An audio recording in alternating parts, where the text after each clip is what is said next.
welcome in. So today we got a longer stream. So we are going to start with the bike erg.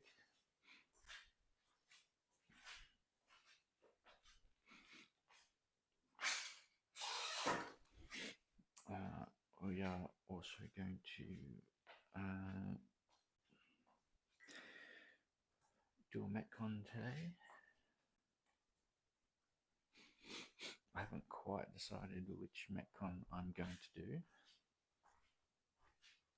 but I'll get into that a little bit closer. And then we're going to do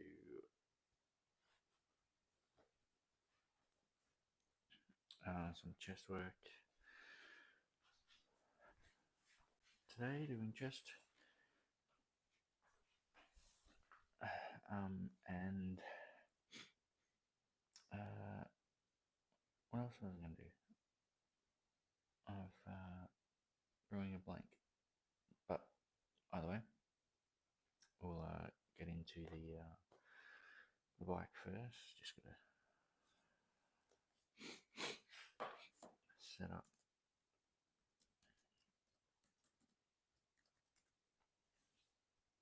everything first.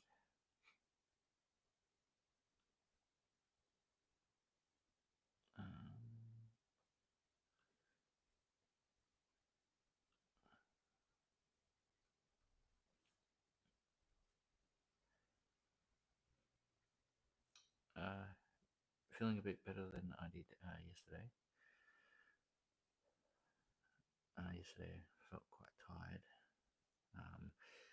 completely due to being super fatigued. My zone 2 row that I was supposed to do yesterday turned into a zone 4. So that wasn't all that great, but still got a workout in.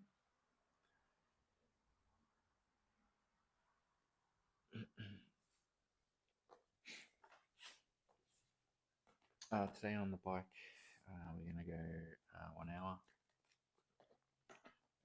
Hour on the bike.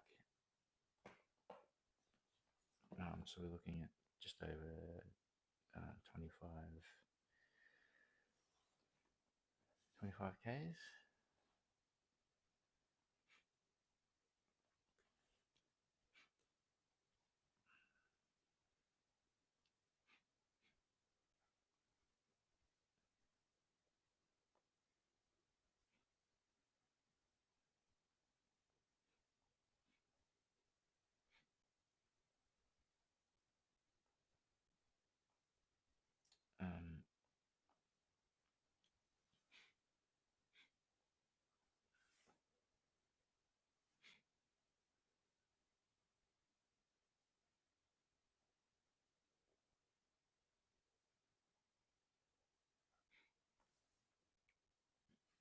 So that's what we're going to do on the bike. Hey Cody B. And how are you?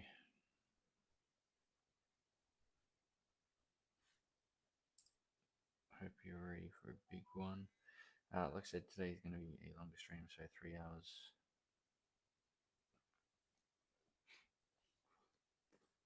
3 hour stream today. Just getting chat up so I can see what's going on.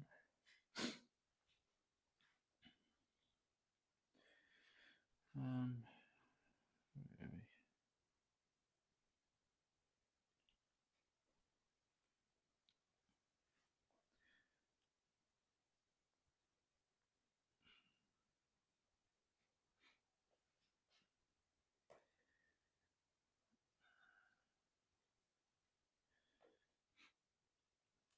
Seen this morning that Concept 2 released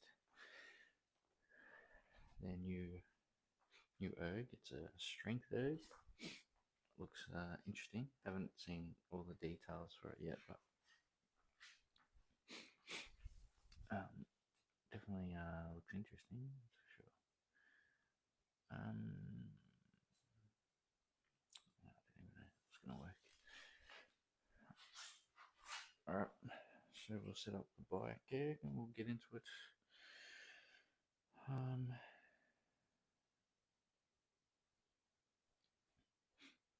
So, like I said, 1 hour. We're going to try and attempt to keep it in zone 2. Like I said, I'm feeling a bit more recovered than yesterday and the day before, so means that the heart rate. Oh no. Very low. Oh, there we go. Thought they ran out of batteries, huh?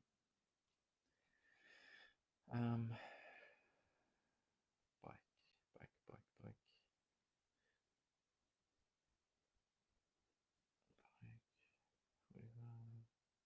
51. What was the 51? Oh, okay.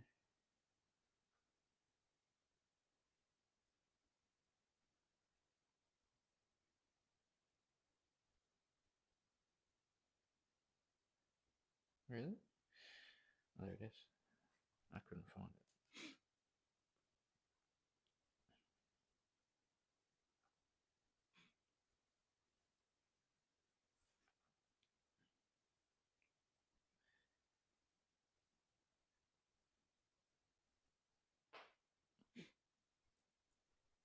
Alright.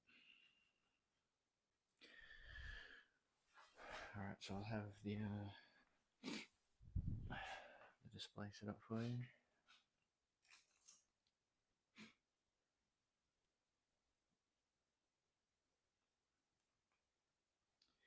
So you can see what's going on.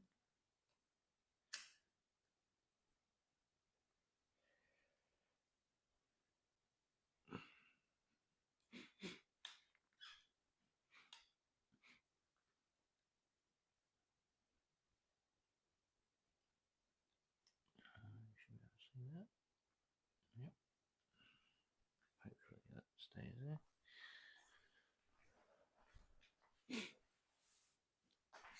Alright, just gonna fix this up and then we'll get into it.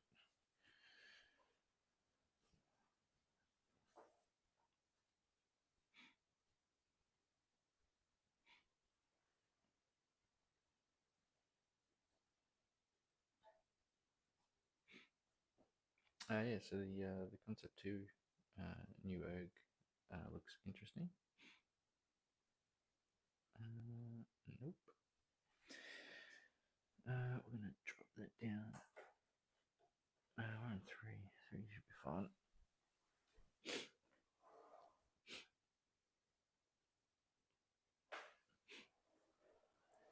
Alright.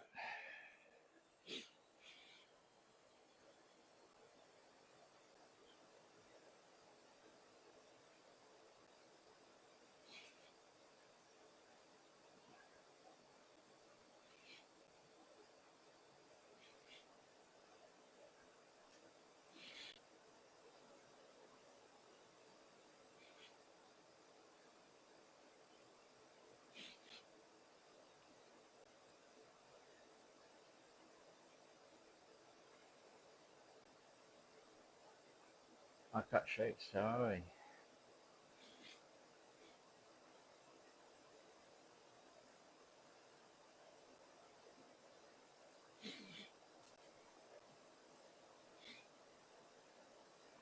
I'm doing well. More recovered than I have been the last couple of days.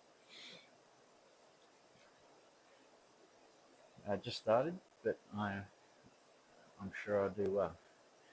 I'm sure it'll be an awesome workout. Are you working out today, or are you just watching?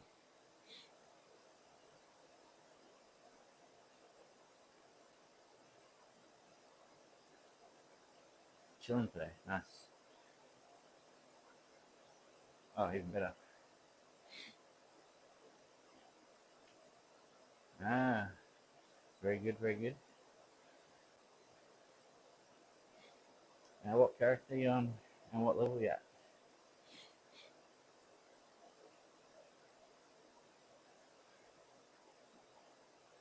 What's the weather like? Well, it's 4 a.m. in the morning. Rogue level 60.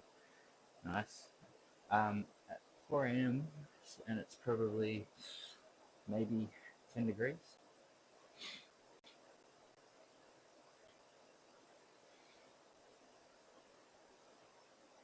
Ah, Florida.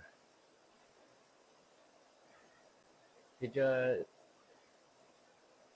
Now, just gonna show a little bit of my ignorance. I know there was hurricanes in Florida. Did your area get affected by the hurricane?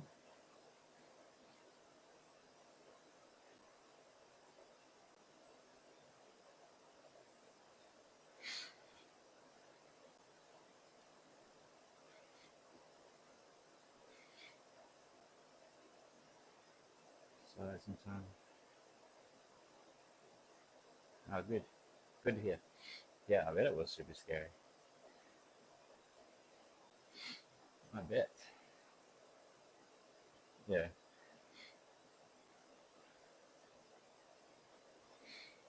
Yeah, I've seen some news about it.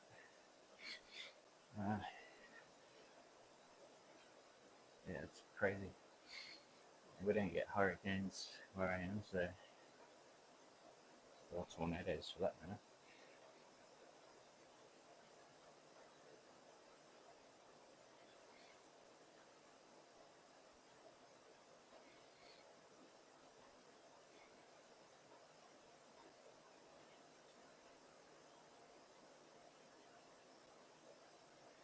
Yeah, I did hear that as well.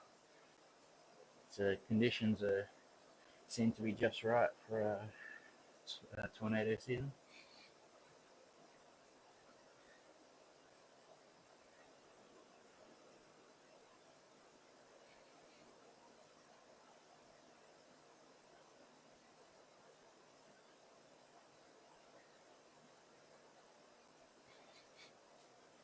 So you're a big Diablo player?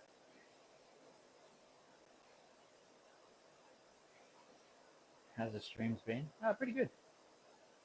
Um, pretty consistent. This is, I think, maybe I think I lost count. I think it's I played a lot of Diablo 3 before. Yeah, I think this is my second week. So it's been 14 days. So I've streamed 14 days straight. Um, so I guess the difference with me is I would be doing this even if I wasn't streaming. So I'm just streaming what I normally do. So I train 6 to 7 days a week, 5 of those 2 times a day. Yeah, might as well.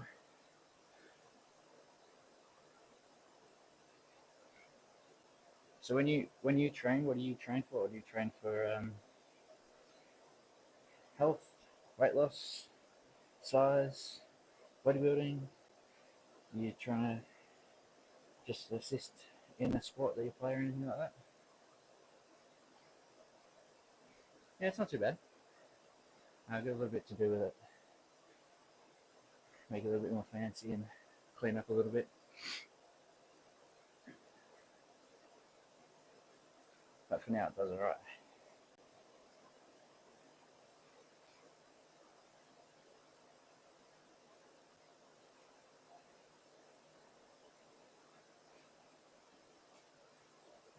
Mm-hmm.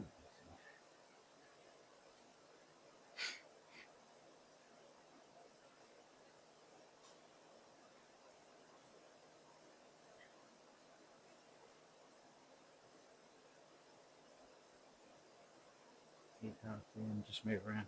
Good. Excellent. You like heavy stuff at work? That's heavy.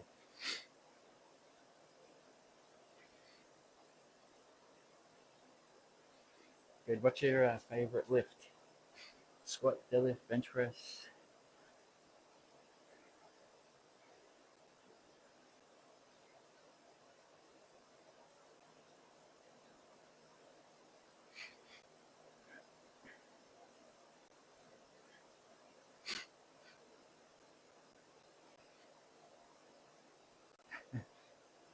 Hot water heaters.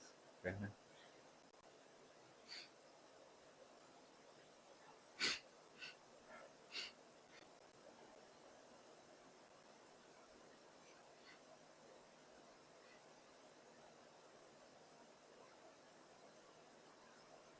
Yeah. Yeah, they get heavy.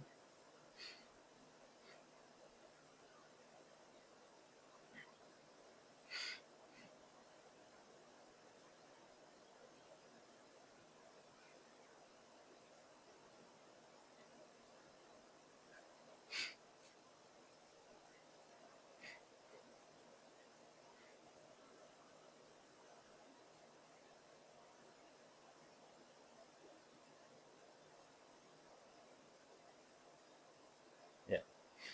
No. It's always good to be efficient. Um,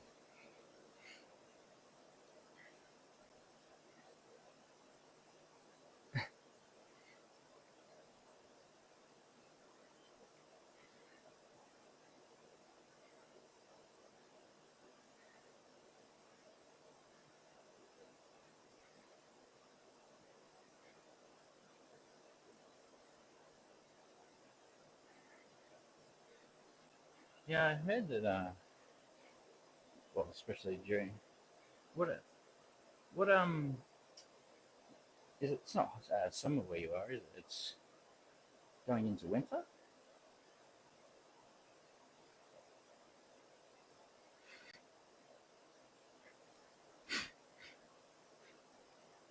Well,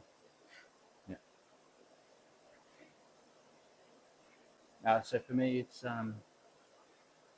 just more time efficient. I've got a young family, so hence why I train at 4 a.m. in the morning.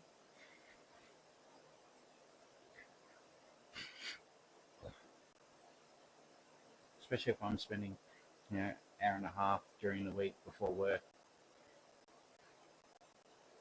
and then 3 hours on Saturday, and another hour and a half on Sunday. So yeah, that way I can still spend time with the kids, even though I'm working out.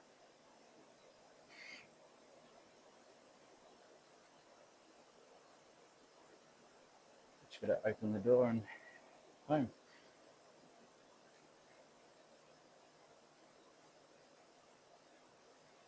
Do you do after work too, or is this the time? If you're talking about streaming, so streaming, I only stream my morning sessions at the moment. I don't stream my afternoon sessions. But yeah, so I train before work and then after work, Monday to Friday. Um, so with my morning sessions, they are focused on conditioning or cardio and accessory work. And then in the afternoon,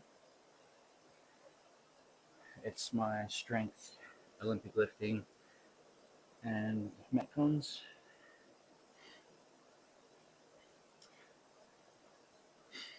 Uh, yeah, for some it is.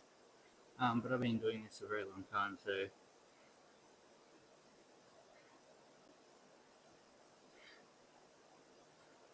yeah. So there's a few different reasons why I have it programmed like that. Uh, the most obvious one is it's I start at 4 a.m. in the morning and I can't be making a whole heap of noise because my family's still asleep. So that rules out most strength work, especially my Olympic lifting and a lot of the metcons. So the conditioning, which I use the erg, so I've got a bike erg, a rower, and a ski erg, which you can't see at the moment. And then with the body, the accessory work, a lot of it is body weight. I do use the dumbbells and the kettlebells as well. I've got a full set of kettlebells, full set of dumbbells, so pretty well kitted out. And then obviously in the afternoon when everyone's awake or not home, I can make as much noise as I want.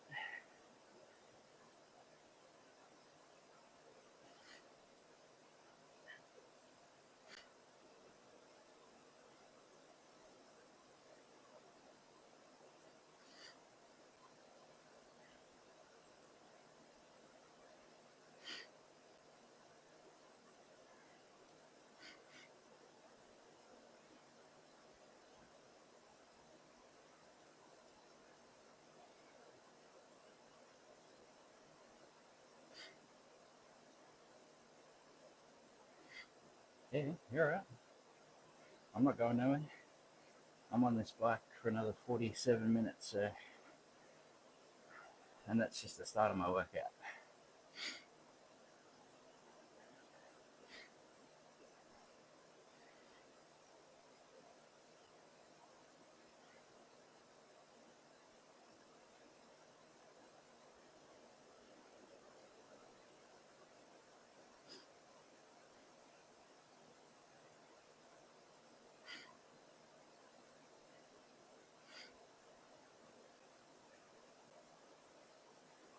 Alright, so pace wise, we're sitting at 230, 72 RPM.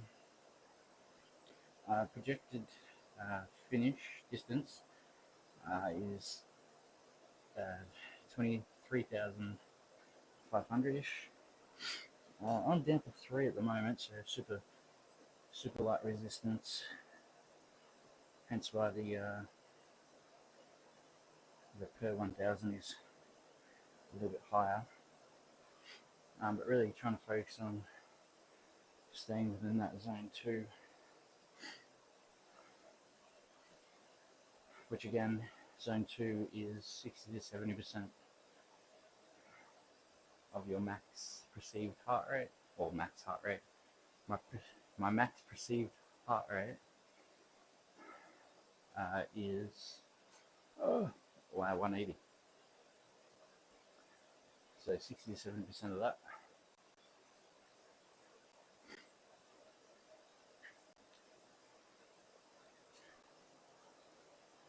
What's going on with this thing?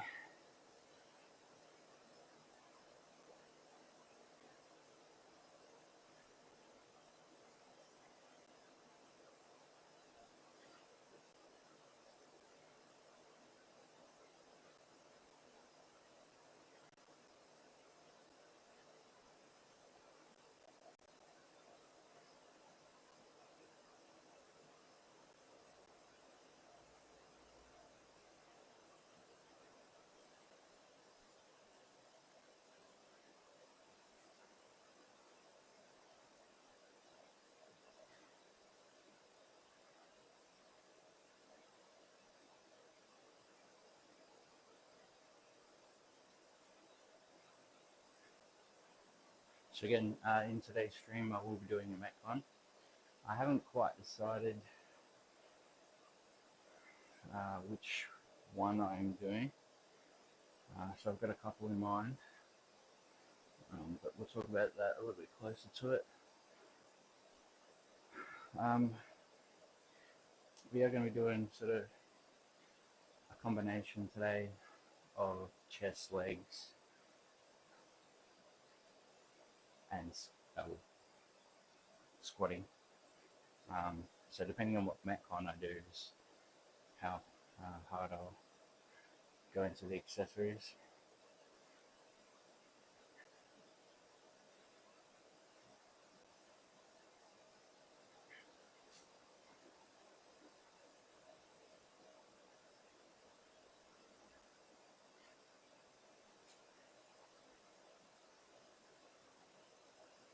But also today's where I am is Saturday, so I got my weigh-in next weekend as well. So for those that are unaware, my goal for the next couple months is simply, well, as always, health, but decreasing body fat. So I'm looking to get to under 12% by January, so by my birthday, so which is late Jan, sort of in October. So 3 months, so short-term goal, and then come January for the first few months of the year, it's going to be a slight change to that. So still focusing on getting body fat under 10% is my, well, so then change to under 10%, but also at that same time really focusing on increasing my cardiovascular stamina or endurance, so a bit more fitness based.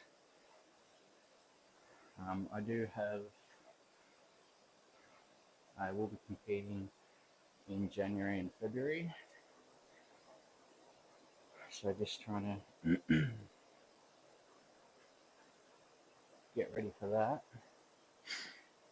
This year, well, sorry, next year, well, and now, but injury free for the first time in about 2 years.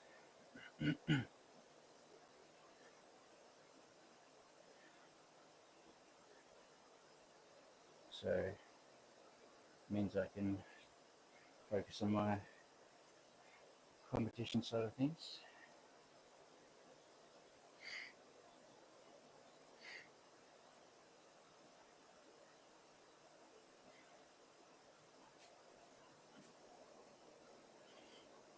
So hence why the goals are always important. Keeps you on track, keeps you focused,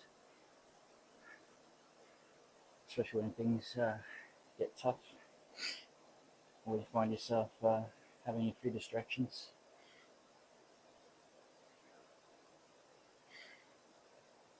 That's always a good goal, moving around.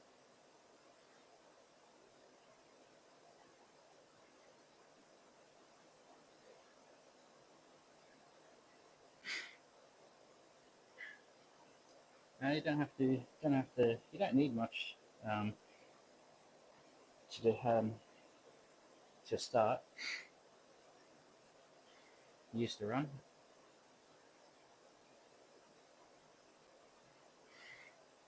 Yeah, it is.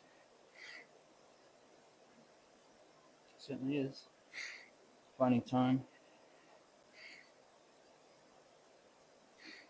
But, I've been exercising for a long time, and I've always prioritized my health, therefore exercising over most things.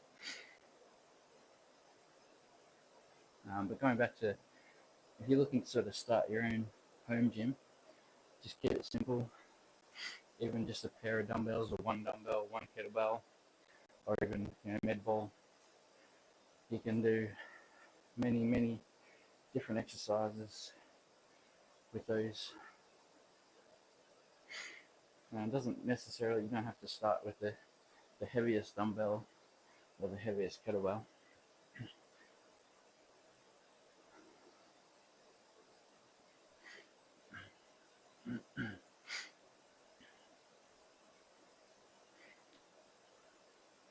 So I do incorporate a lot of dumbbell and kettlebell work in my workouts, especially the accessory work.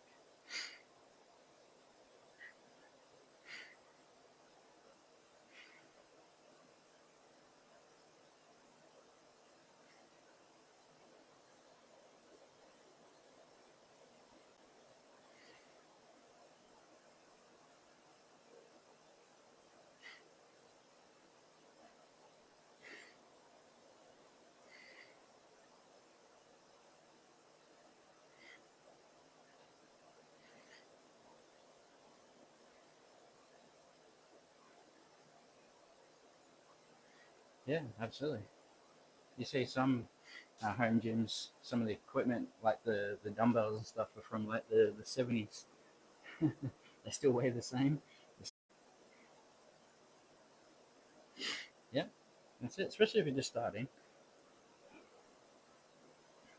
Yeah, not everyone has thousands of dollars to spend on all new setup. Um, Second-hand stuff is good as well. Things like Facebook Marketplace or the equivalent of that type of stuff. Because what you'll find is people will buy all this brand new equipment and not touch it for 6 months, and they go, "Oh, I'll just sell it," and you'll be able to pick up, half decent quality stuff for relatively cheap.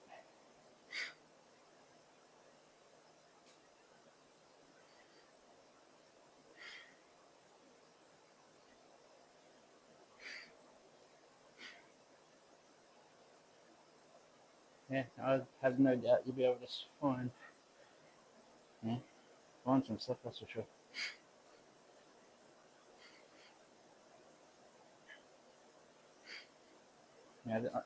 I keep saying Facebook because it's the only thing sort of pops into my mind. That's fairly universal. But there's Facebook groups for like sell gym equipment and stuff like that. So there's definitely, if you look in the right spots, definitely bargains to have. Speaking of which, in the next month or so, I'll be getting a 40 kilo kettlebell, so I can start working on some heavy kettlebell swings. That won't be the heaviest that I get. I want to get a 60 kilo kettlebell. I have played with a 60 kilo kettlebell before. It was very challenging and quite entertaining. Obviously there's a limited amount of things you can do with a 60 kilo kettlebell, but so for me, I will use that a lot because a lot of my training is based on posterior chain, so the back part of your body, so hamstrings, glutes, lower back. So because I do Olympic lifting and those types of things, that training is super impactful, super beneficial, and just in general as well, just for general health. Obviously not to the extreme that I do it, but especially if you're at a job where you're sitting down all the time.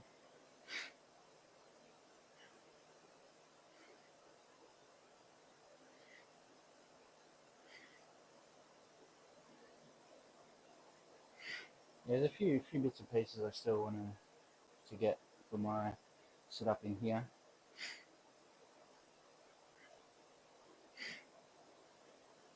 A lot of the stuff that I have, well, not actually have, more that I'll be looking to get, isn't super necessary for most people. So, for instance, I'm looking at a Nordic bench, which you can use for a number of different things, but mainly I'll be using it for again, that posterior chain, so hamstrings, glutes, lower back. I can use the GHD. I just want to get this because it's a specific piece of equipment. We'll be getting more plates, heavier kettlebells. My dumbbells at the moment, I've got from 5 kilo all the way up to 50 kilo in 2.5 kilo increments. So for those of us that don't use kilograms, that's 10 pounds up to That's 50 is 155 pounds, or just under 155 pounds. So I've got all the increments, so there'll be increases of 5 pounds all the way from 10 to 155. So 2, 1, 2, 3, 4, 5, 6, 7, 8, 12, 13. So 15 pairs of dumbbells. With the kettlebells, I've got, is that 1, 2, 3, 4, 5, 6. So 6 different weighted kettlebells. So we've got 8 kilo, 10, 16, 20, 24, 28, and 32. That's kilograms. And I've got multiple of the 32 and the 24. And I've got 2 of each of the others. Again, that's, you don't need all that, but that's what I got. And I will be getting heavier kettlebells, like I mentioned. Don't really need any more dumbbells because I've pretty much got a full set.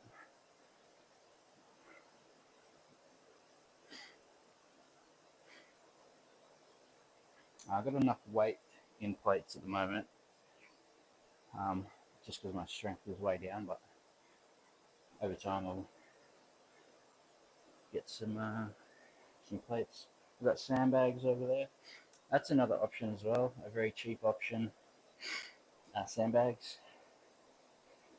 So I got, what's that, 1, 2, 4 over there, ranging from 35 pounds to, what's that bottom one? 75. So the bottom one's 75 kilo, which is my body weight, which is 75. 70 is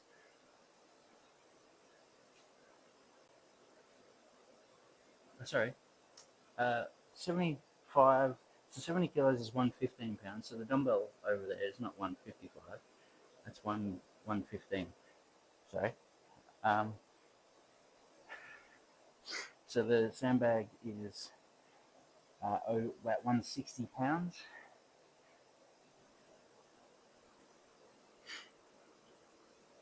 Getting my my math confused. It is 4:30 in the morning, so you'll have to forgive me on that one. But yeah, sandbags are another good option if you're looking to start out for cheap. They're just a bag and then you fill it with sand. And if you live near a beach, you're doing well. Free sand.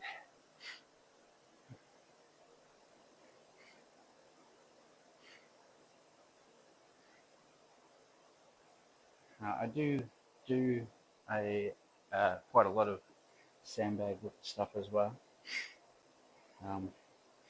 We'll look to probably incorporate that into some of my training. I do more of it in the afternoons just because it is a little bit loud, not as loud as dropping plates or anything like a dumbbell or barbell. But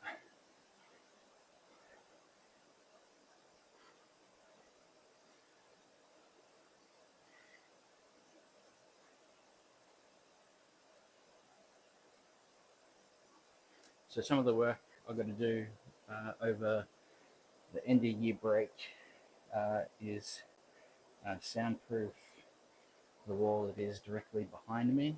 So the wall that's that wall there is actually so between the garage and the other side of that wall is my son's room. So I gotta soundproof that to stop waking him up in the mornings. Hasn't been too bad because I've been quite careful, but especially as I start next year getting a little bit more focused on uh, increasing fitness and strength and all that, we'll want to push a little bit harder and make a little bit more noise. So that'll be one of the things that will be actually the first thing that I change in here. I gotta do some. I want to do some painting. Change the wall that you guys can see. I want to change that. Move some things around. Give me a little bit more space. So you will notice some changes towards the end of the year. Make it a little bit more fancy as well. Visually appealing.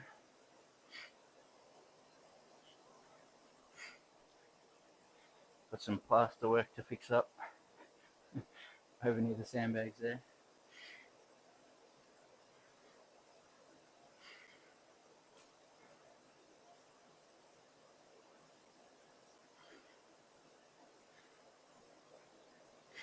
Yeah, and during the breaks as well, I'll be able to stream a little bit longer.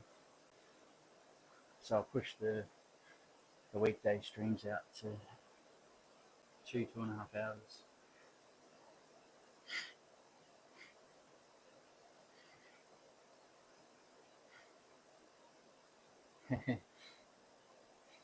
Yeah, hey, always opportunity to make money.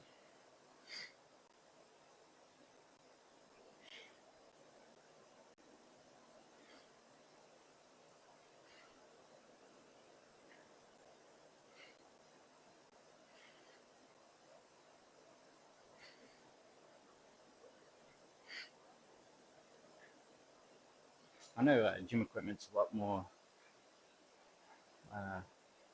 or better priced in the US compared to Australia, that's for sure.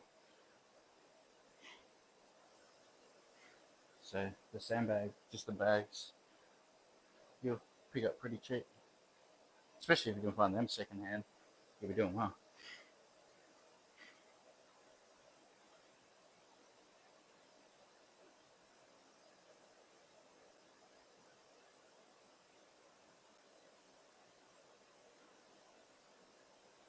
Alright, what are we?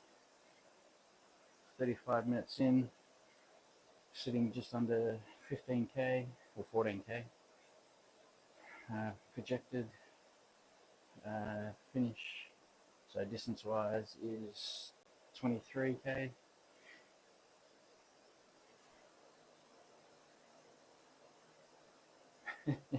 Yeah, so multi-use.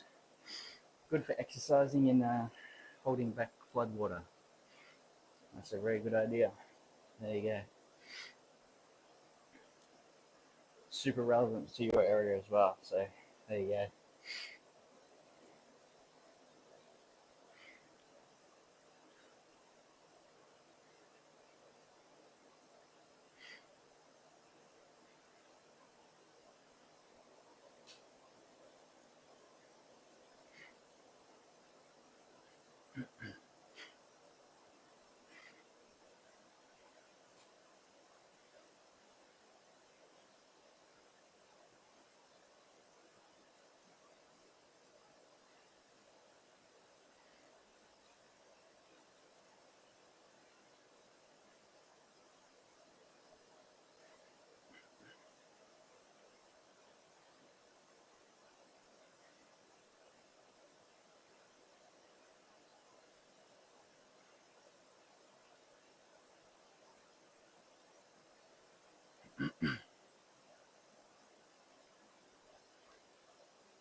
yeah, there are quite a few people, some interesting characters out there, that's for sure.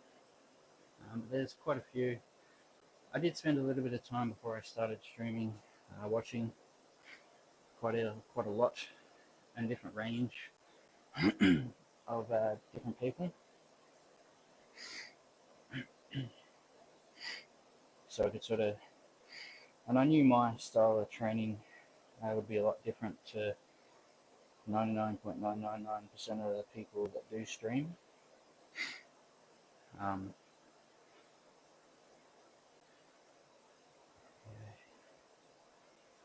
with a ball, what type of ball? Med ball, Swiss ball, uh, dead ball. I haven't specifically seen him, but I might have a look. Bouncy ball. I'm thinking of Swiss ball. So is it more core orientated type of workouts?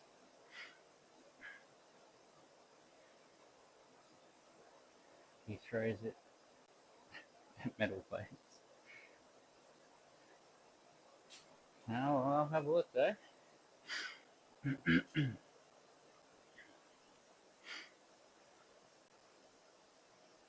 Nice.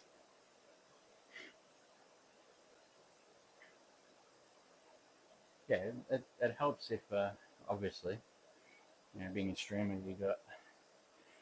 you're either super entertaining or at the very least knowledgeable about what you're doing.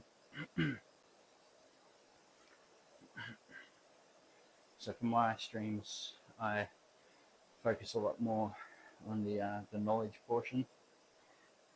I wouldn't say I'm super entertaining, that's for sure, but I have a lot of experience, so I rely more on my experience. So this is more classed as an educational type of stream. So you quickly realize, excuse me, the different types of streamers and what they're going for.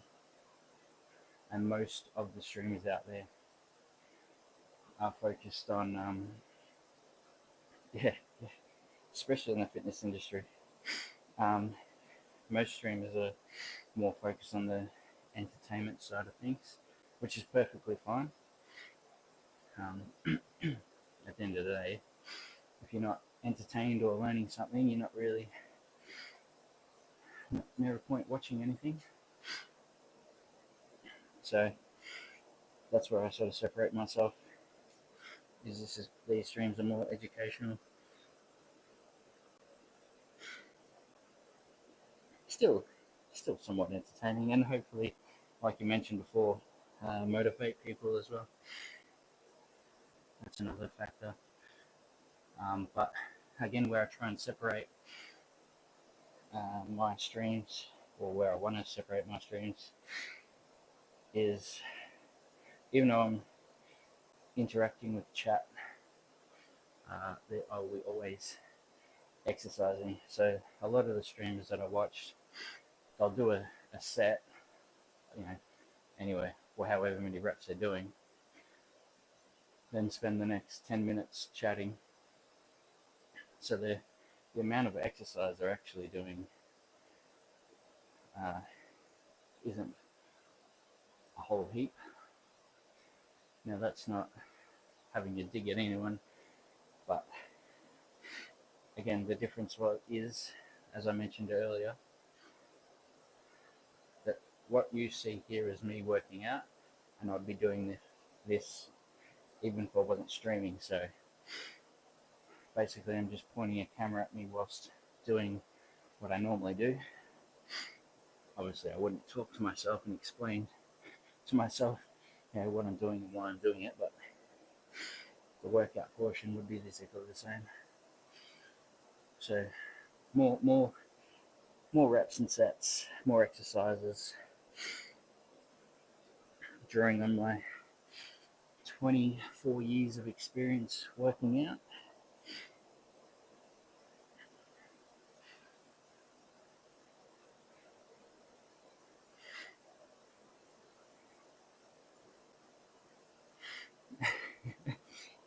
Yes, it is a large amount of time. But yes, I've been training for 24 years, non-stop. I spent many, many hours in a gym setting.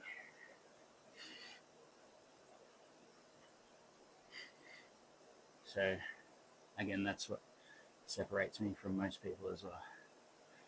My experience, my knowledge.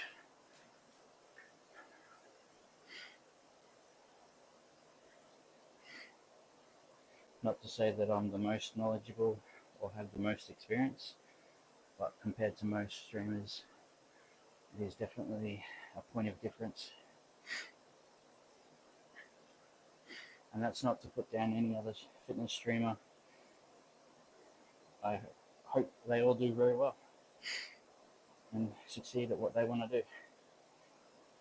But just sort of setting out the points of difference between what I'm trying to do and everyone else.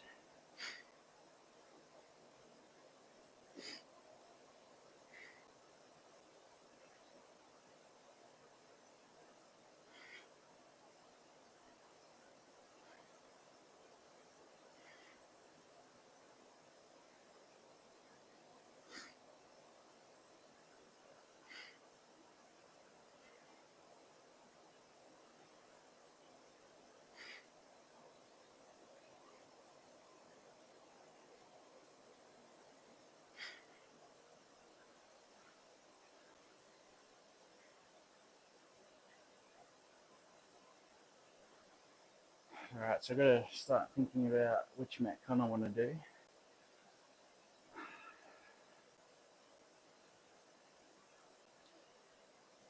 So the Metcon I really want to do,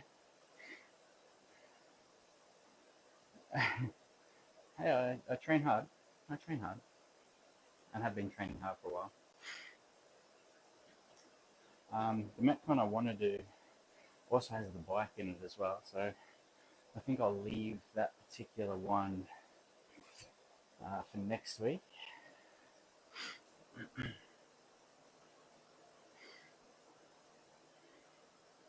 So that leaves me with the other two options.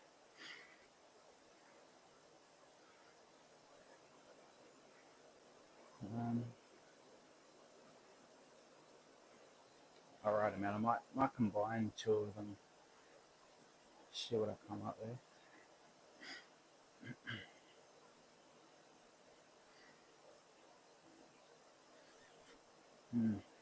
Think about it a little bit more.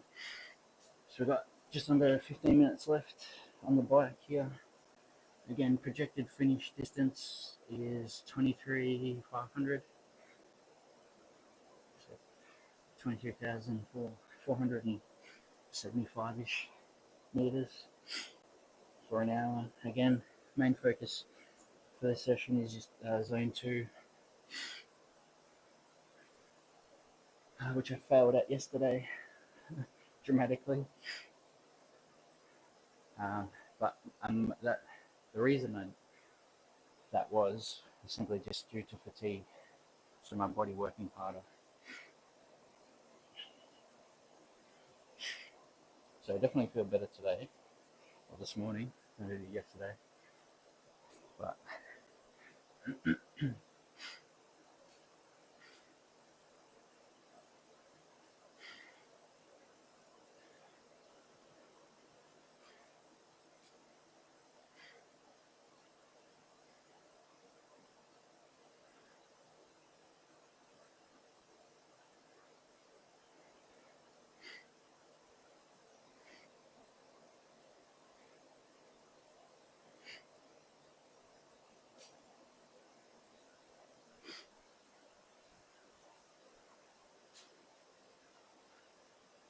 so for the Metcon, we're gonna movement wise, So I'm sort of tossing up a few different movements, and I had 3 different Metcons that I was going to choose from.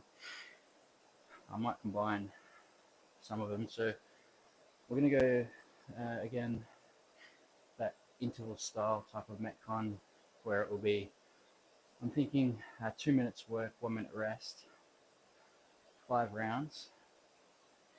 I reckon we'll keep it simple. We will go ski erg, burpees, and a dumbbell overhead squat.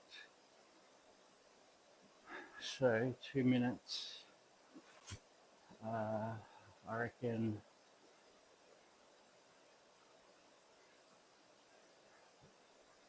What should I do? Yeah, 2 minutes.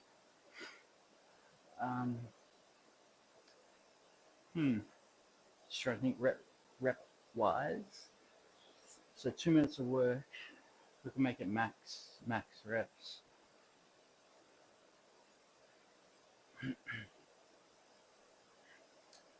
So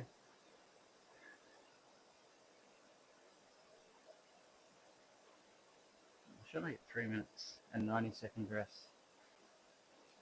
I think 3 minutes works. It's probably a little bit too much time. I'll decide. I'll get there. I'll write it out and I'll have a look at it.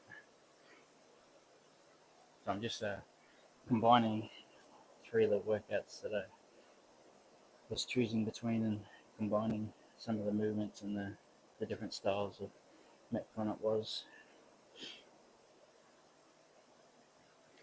But definitely stick to those exercises. So we'll go ski erg, burpees, and dumbbell overhead squat. It's probably going to be max rep style, so similar to what I did last week. Slightly different time.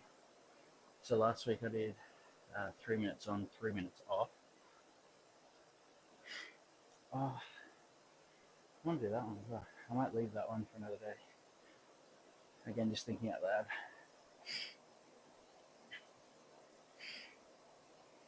So I'll go either 2 minutes on, 1 minute off, or I might do, I think, yeah, 2 minutes on, 1 minute off sounds like a better fit for the type of workout that I want to do. So with the Metcons I'll be doing on stream, they will have that rest built into it, simply just so I can keep it somewhat interactive, I guess you would call. That was the one thing that I was sort of tossing up with. So when I do a Metcon, usually, obviously the time ranges from anywhere from 6 minutes to an hour. But usually I don't have a structured rest in the majority of them. And I'm not sure if this platform is conducive to that. So I don't see a lot of people doing that. Doesn't mean it can't work. I think I'll just introduce it a little bit carefully and a bit slow. So I'll wait before I start doing like what I would class as my normal type of Metcon during streams. If you're not sure what I'm talking about, I do have a YouTube channel, which is one of the links on the page somewhere, wherever the links are on my profile, and you'll quickly see what I'm talking about. So I've got over 1,000 workout on my YouTube videos, on my YouTube. So over 1,000 workouts.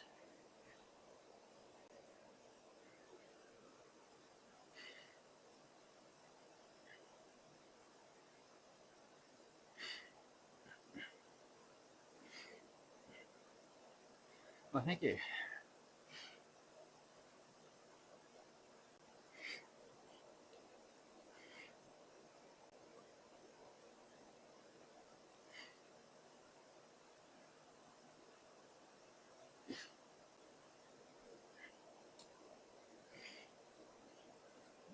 yeah, YouTube for me has been a side project for about 5 years now. Something that I enjoy doing, all aspects of it. Obviously, the working out part.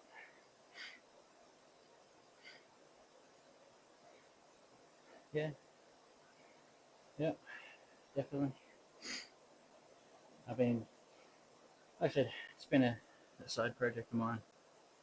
I enjoy the not obviously the obvious part is working out, obviously, but I enjoy the filming. I enjoy the editing process. Um, you know, and all the other stuff that goes into YouTube, like the titles, the thumbnails, and all that type of stuff.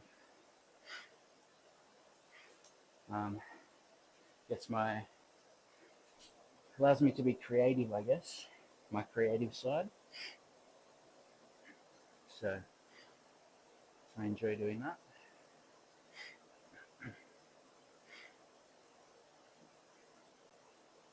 So yeah, thinking or struggling for a workout, I've got a thousand of them for you.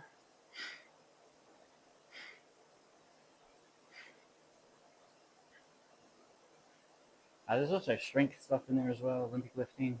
So it's not just metcons and stuff like that. But plenty for everyone, regardless of what you're looking for.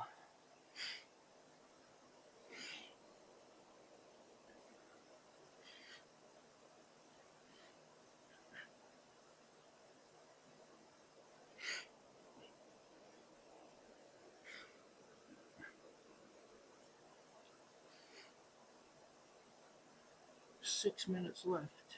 Time flies. Hasn't felt like an hour.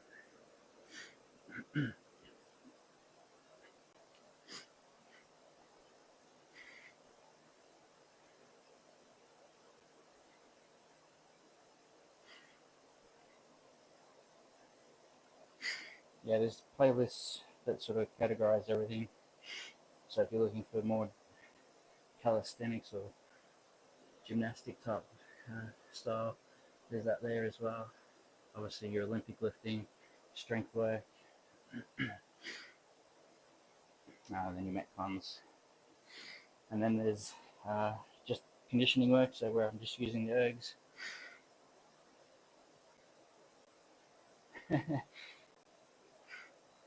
Yeah, I know. But like I mentioned before, this stream is me doing what I normally do. So, and it's not always going to be like that as well. Um,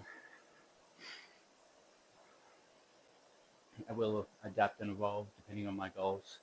So at the moment, like I mentioned, my number one goal is simply decreasing body fat, which means focusing on expending a lot of energy, a lot of calories.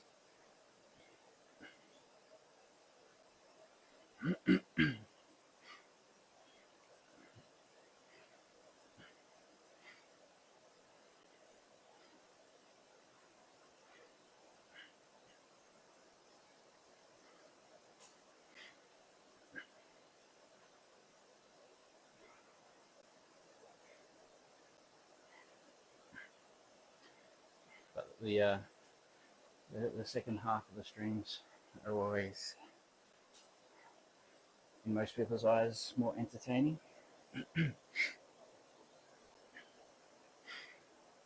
But the good thing about doing the conditioning that I'm doing at the start of my streams,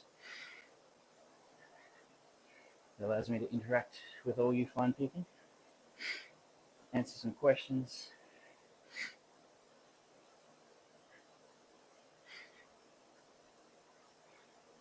Yeah, it does. Usually, like, I'm uh, very focused, usually during all my workouts. So, it's very good. Thank you. Um, so, always focusing on whether it's, for my particular goal at the moment, staying in a certain range of heart rate. When I'm doing interval training, focusing on being consistent. with the distances and stuff like that. So so when I train normally, like I don't train with music or anything like that. Normally, I'm just focused on what I'm doing. So you see a lot of people sort of, you know, need music to work out, whereas me working out is what I enjoy most. It's my entertainment. It's my fun time, and obviously get the benefits of being healthy, strong, fit, mobile.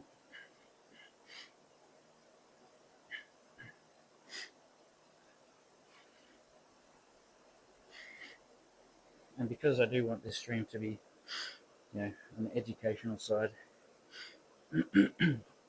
even though I have to be careful not to be too specific, because obviously I don't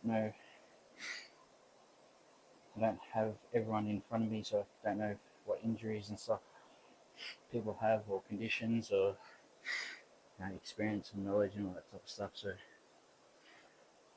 I'll answer it in a way that is still very useful and helpful, but more in a general sense.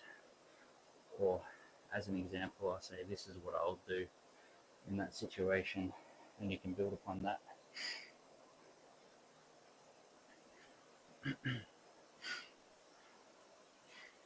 But yes, you're right. When you said before, there's a lot of nonsense in the fitness industry. A lot of people that don't have the education or knowledge on what they're talking about.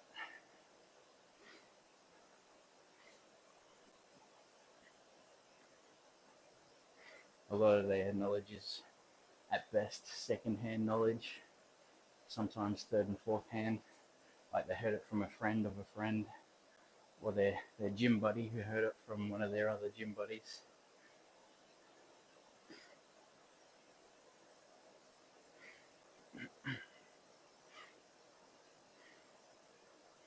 Shakes, depends on what you mean. What about them? Are you talking about protein shakes or just milkshakes in general? What I would say in regards to protein is it depends. How good are they? Protein, yes. So it depends.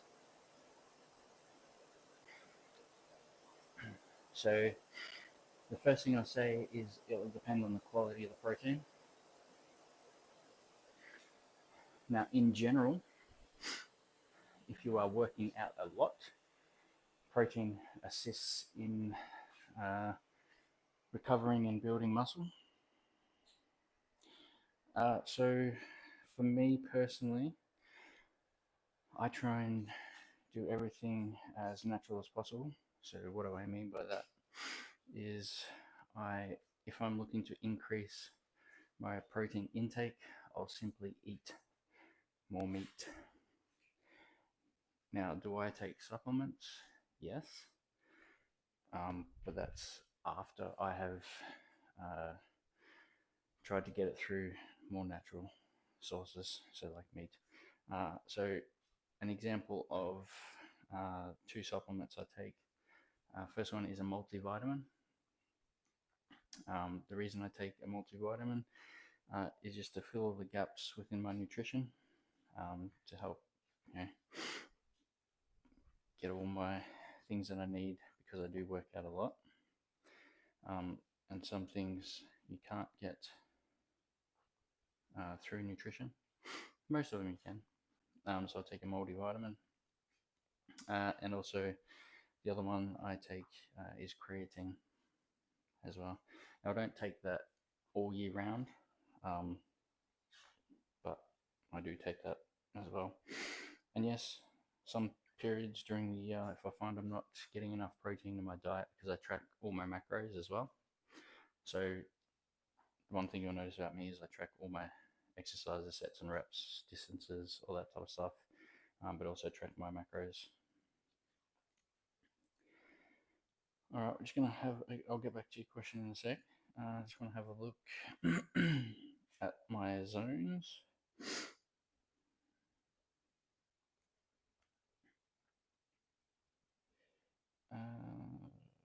When it comes up. So my sleep, even though it was better, still wasn't super amazing. So 64% recovery. I actually thought it would be a little bit higher than that because I feel a whole lot better than I did yesterday and the day before. So yesterday, my recovery was 57%. The day before that was 41. So that's why definitely a lot more fatigued, but on the uptrend, which is always good. I won't get into too much detail on the recovery just yet, because I'm sure there's going to be questions about that. How's it tracked? What is it based upon? All I'll say is I wear a Whoop band that tracks all my biometrics and stuff like that. So I track sleep, heart rate, all that type of stuff. So I'm just trying to see. Oh, that's interesting.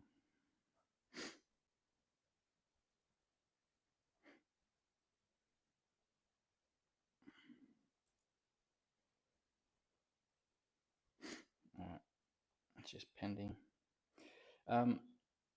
So what was I talking about? Yeah, so supplements I take at this very point in time: creatine, multivitamin. I take two different types of multivitamin at the moment. One is more focused on my immune system, and then the other one is just a general multivitamin.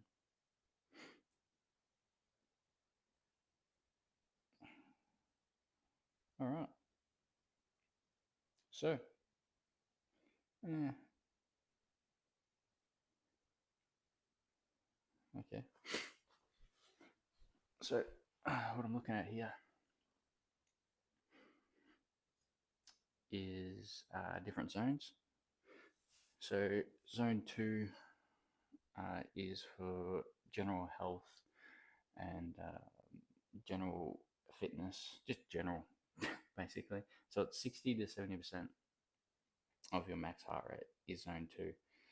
Now, I spent probably a little bit too long in zone 1 than I would have liked, which meant that I should have pushed a little bit harder. But after the 2 previous days, I'm not too concerned about that. So I spent a total of 24 minutes in zone 2 and 32 minutes in zone 1 and 3 minutes in a restorative zone, which is less than 50% of your heart rate. So basically what that boils down to is just a nice light session, good for general health, general fitness, burning calories, that type of thing. So yesterday was too high of intensity for where I was with my recovery, and today was a little bit low, and neither of which I am concerned with. Yes, I did miss my targets, but again, not overly concerned with that. All right, so Metcon decision time. So, like I mentioned, we're going to do a Metcon now. We're going to be doing 5 rounds. Hold on, 4 to 5 rounds. So we're going to go 2 minutes on, and in that 2 minutes, we're going to be doing max reps, which I'll explain a little bit more in a sec once I finish this thought process. We're going to go, what do we want to do? I think we'll do, so 10 calories is about 40 seconds. So a minute 20 left. We'll do 10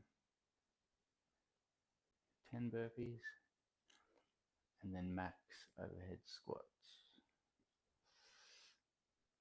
All right, so my thought process if you didn't catch any of that. After 20 years missing one tag. Yeah, that's right. So actually, before I get into that, I do want to log my distance. So for those that are wondering what I use to track all my exercises, I use an app called Beyond the Whiteboard. That's where I track all my exercises. Where do I track all my nutrition? MyFitnessPal. I use that. There's two versions of it. There's a free version and a paid version. The free version is more than fine. I do a combination of both. Just depends on what type of training I'm doing.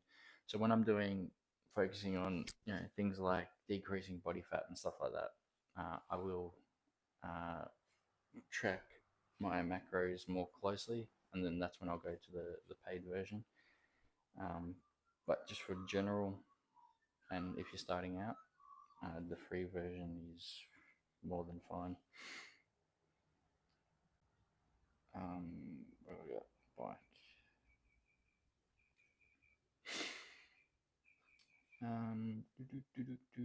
We did 1 hour, so 60 minutes. What was our distance at the end?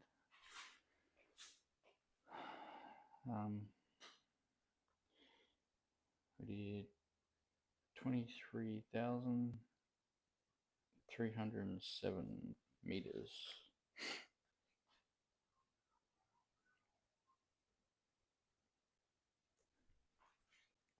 Which at this point in the morning have absolutely no idea what converts into miles and all that type of stuff.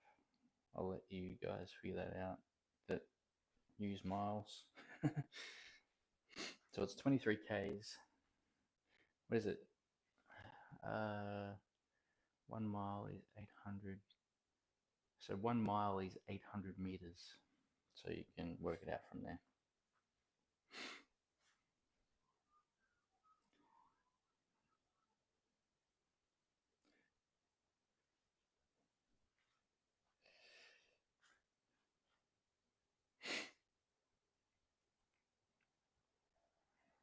All right. So we'll start setting up for the Metcon. So just in case in my gibberish talking to myself, we're going to do 5 rounds.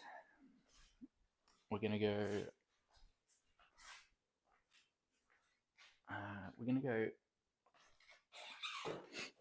10 calories on the ski erg.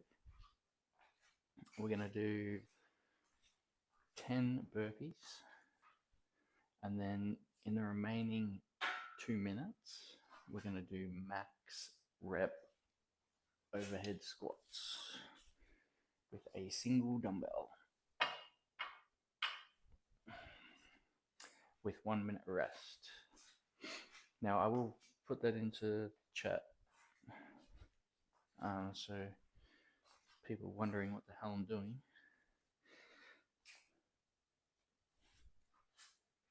will be able to figure it out. So 5 rounds, so look at that, 2 minutes with 1 minute rest. Alright, so I'm just going to grab out the ski erg. Just a little bit of setting up.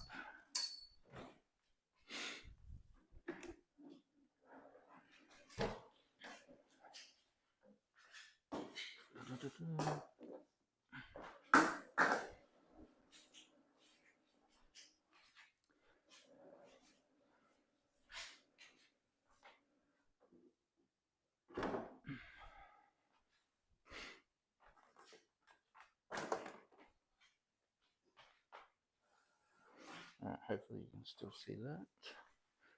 Let's have a look. Yes, you can still see that.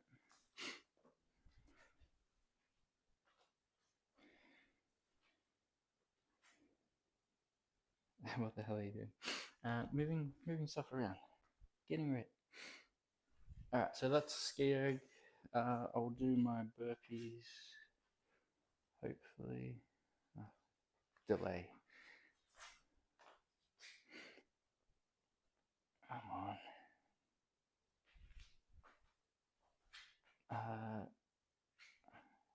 Should be able to see here, and I'll do the overhead squats there.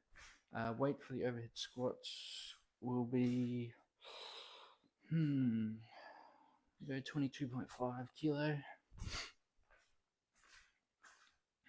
I might do this here.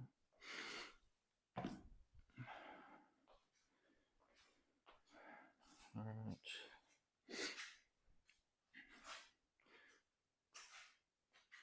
Take the wedding ring off.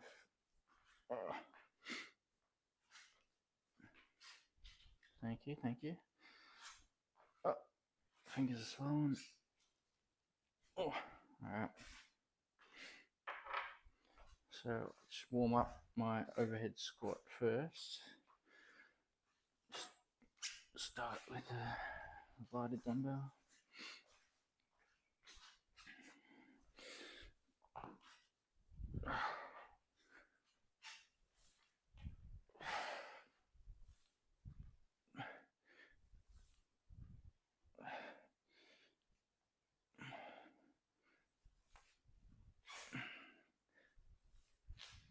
Oh, left shoulder's a bit tight.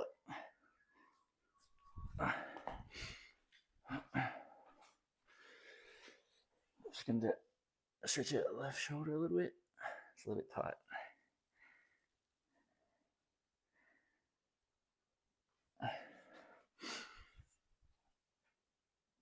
Ooh.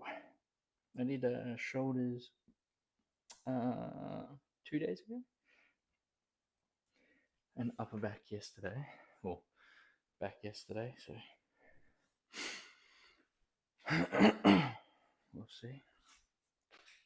See if that feels a bit better.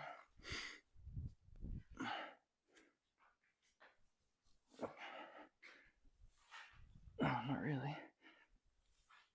Oh, definitely tight on that side. Fine. On that side. Oh.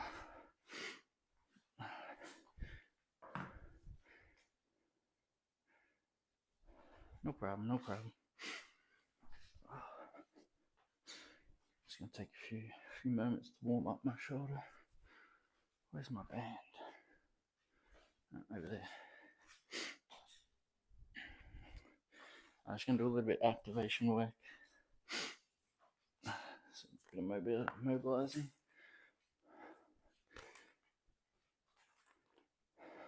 So what I'm struggling with at the moment on my right side is my right shoulder. It's not as mobile or flexible at the moment. So just gonna spend a little bit of time activating, trying to get that shoulder into a better position.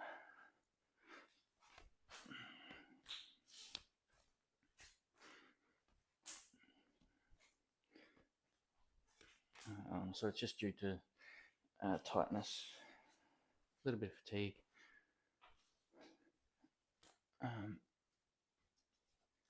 Because obviously I haven't done too much movement this morning in terms of upper body. It's a little bit stiff. Legs and hips are fine. Obviously been on the bike for an hour, so that's fine.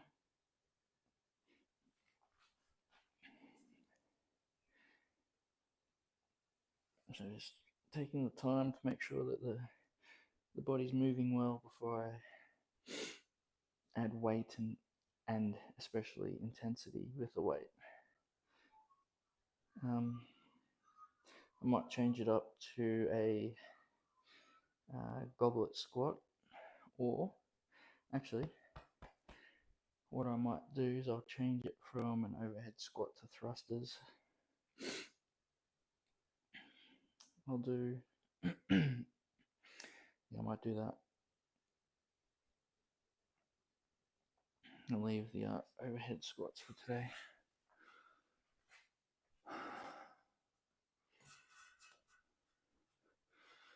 Alright, so we'll call an audible, meaning we'll change it up on the fly.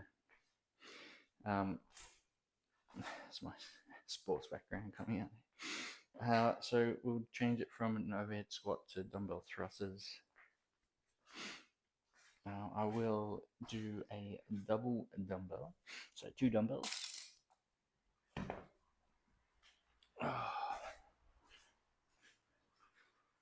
Two dumbbells. I just want to move this over a bit.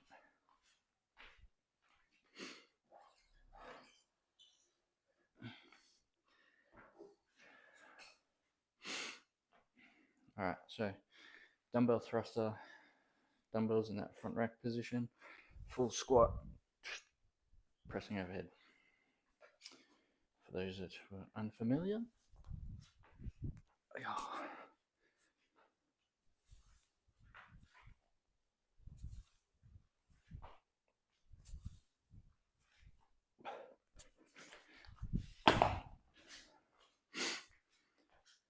so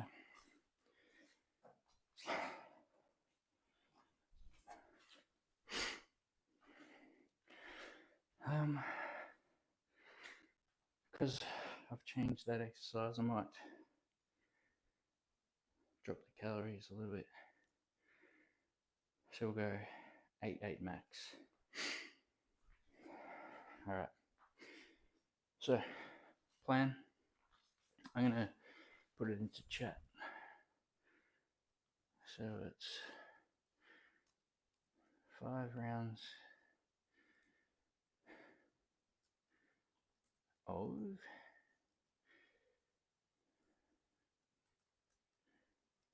2 minutes. 1 minute rest.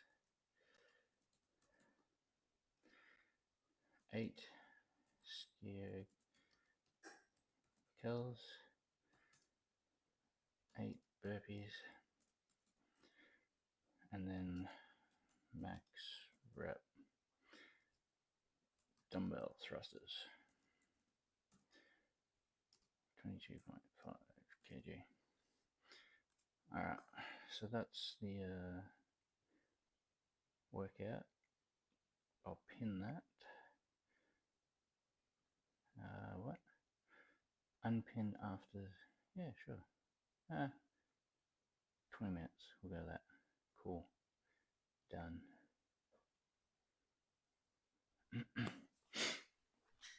Alright, so just in case someone joins in halfway through.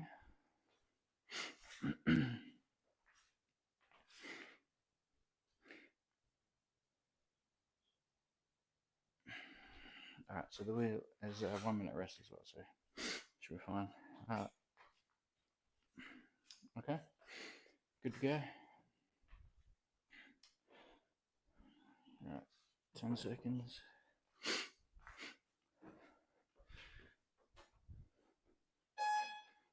Oh.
get one more.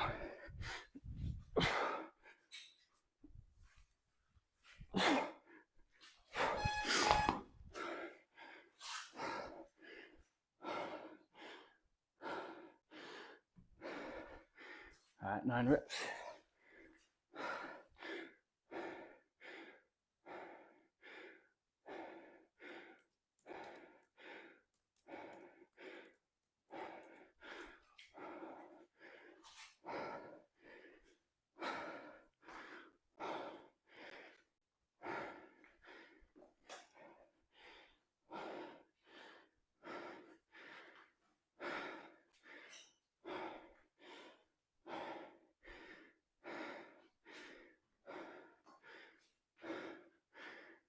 So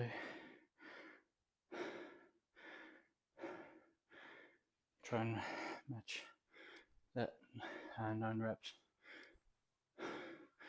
over the next few rounds.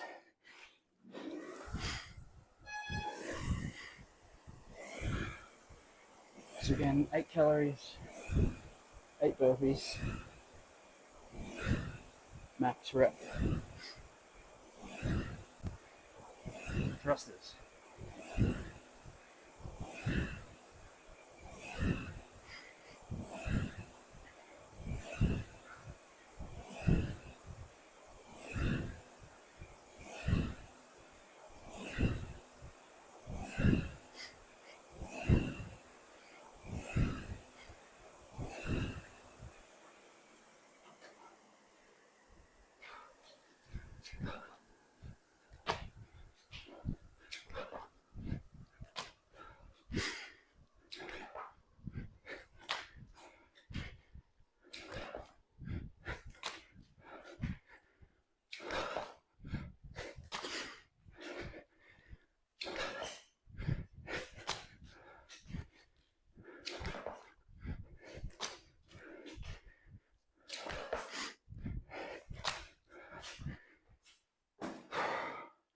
We're going to aim for a set of 4.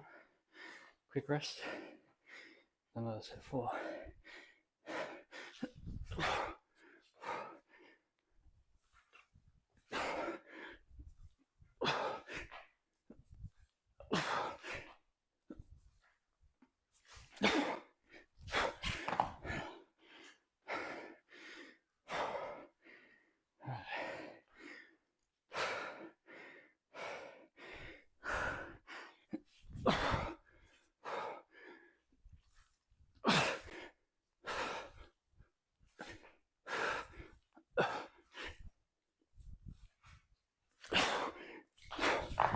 So 8 reps.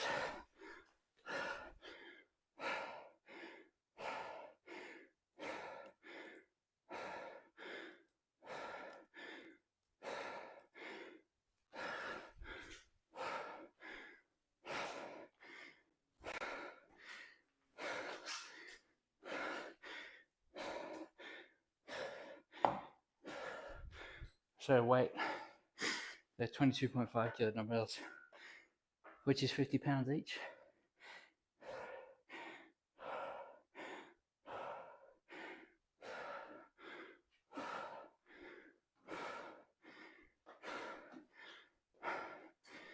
Two rounds down, 3 to go.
8.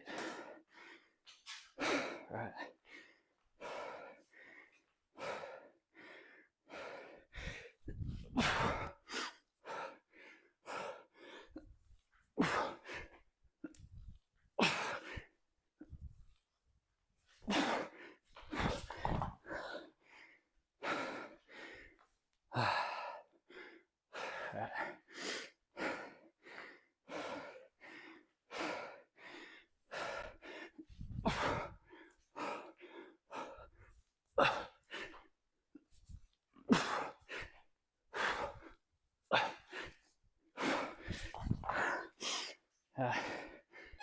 6. I'm trying to maintain that 6.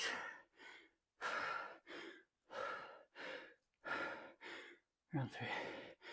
6.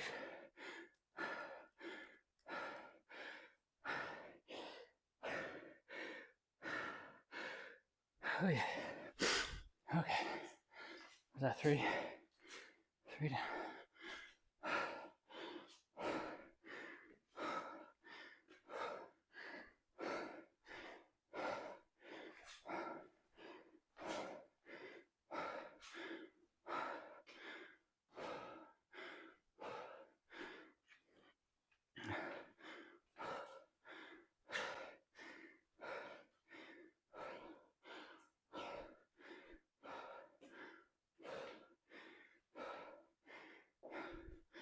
Alright, second last round.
Alright. Come on. Last set 3.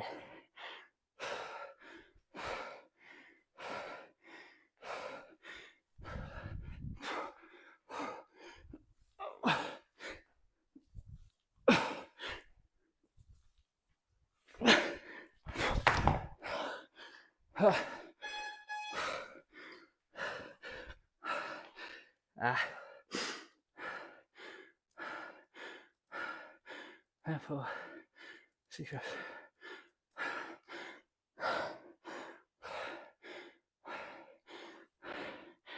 Last round.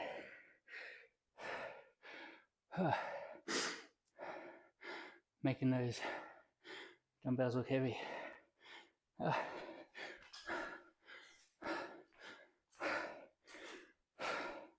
So this particular workout is what I call compounding workout, meaning each exercise really affects the other. So skiing is going to fatigue the burpees are going to fatigue the thrusters, or both ski and burpees. Last one. Yeah.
Uh,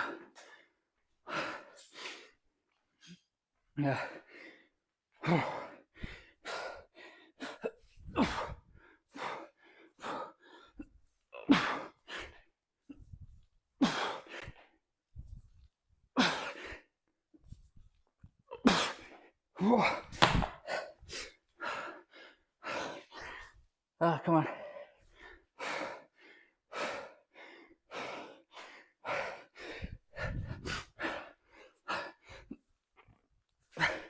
Oh. Oh. Oh. All right, 5. Should have got that last one. Mentally weak.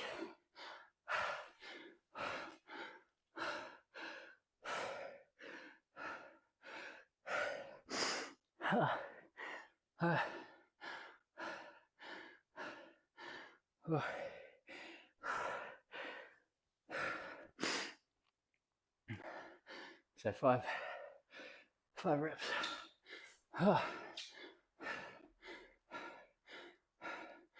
Round 5 reps.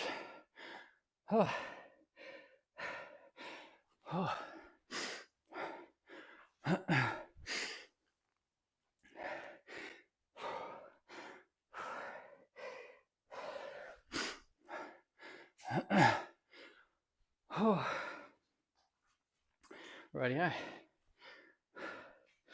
So that's Metcon done and dusted.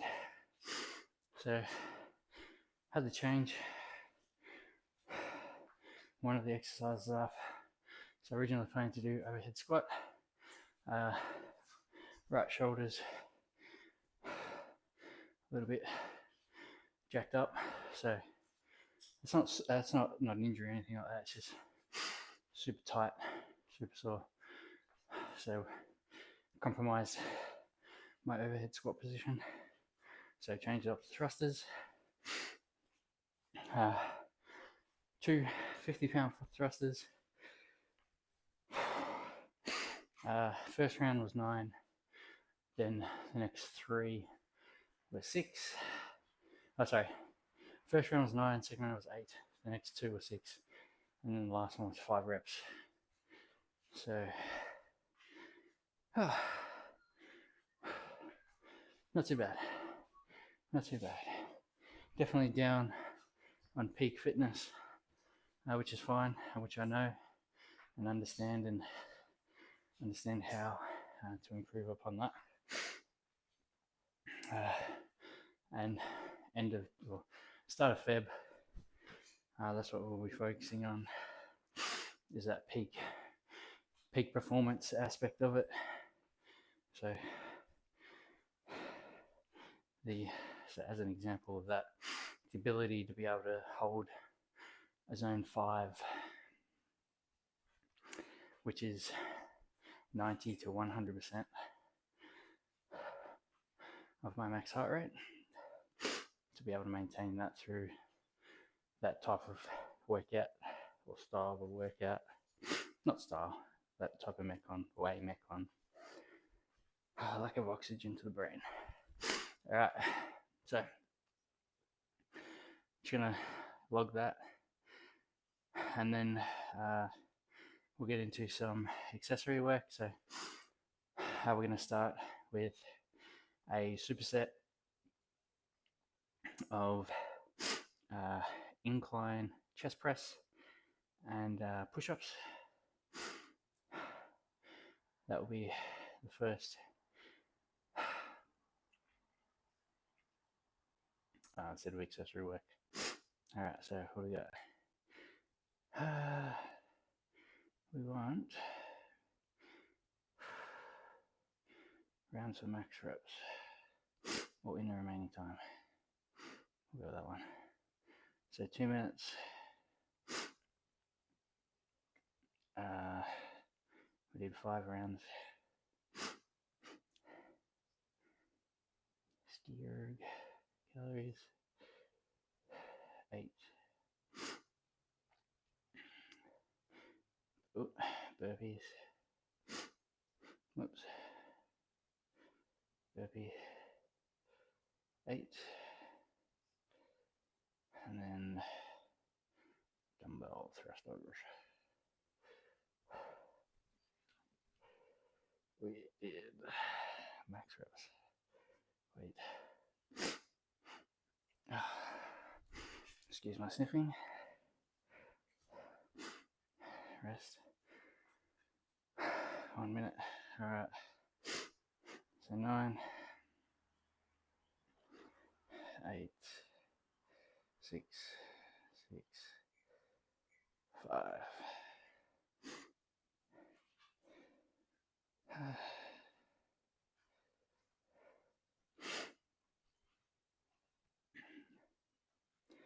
Alright, so I'll just pack away that. We'll get set up for the incline dumbbell chest press and push-ups. So the rep range I'm wanting to hit is 8 reps on the dumbbell chest press. So we'll start off with the 25 kilo dumbbells, and then depending on how that felt, we'll increase up the weight with those, but we'll get rid of this first. And the push-ups, gonna aim for 15s, but obviously there's a bit of fatigue in the system, so we'll say between 10 to 15 reps, but my intention is 15. So you'll hear me say that a lot, my intention. So I always work out with a purpose and a goal. So I try and be very specific when talking about what I'm trying to do, because I have very specific goals, and I am of the belief that having a goal is gonna, in the long run, working out with a goal in the long run is far more beneficial. So very rarely, if at all, I'll just do a random exercise and a random set and random reps, but very, very purposeful when I'm setting out my programming. So I write my own programming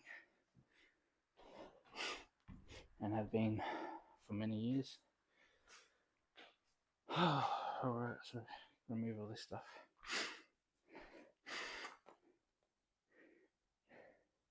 Get the bench out.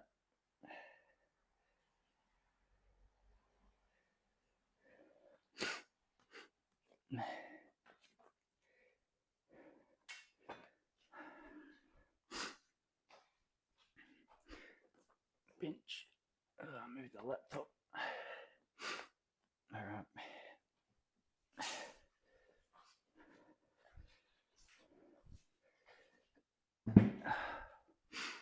Alright, so I need all my plates. So I don't have, at the moment, an adjustable bench. I will get one eventually. But to be honest, it's not super high on the list of things to get, but it's definitely on there.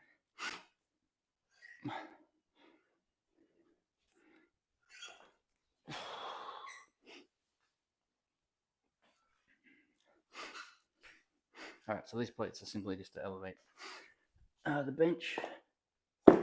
So a hack for you at home, if you don't have an adjustable bench, like I don't, setting the plates up on the ground to put the one end of the bench on can get you that elevation. I wouldn't recommend going too high with it, but definitely get you some incline to your bench.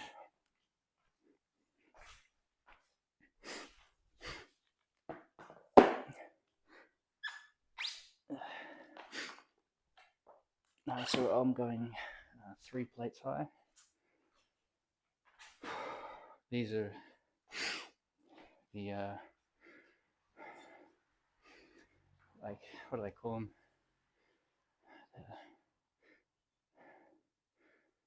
They're the thinner bumper plates. Either way, I can't remember at the moment what the class as. But yeah, you do have your other bumper plates which are a lot thicker.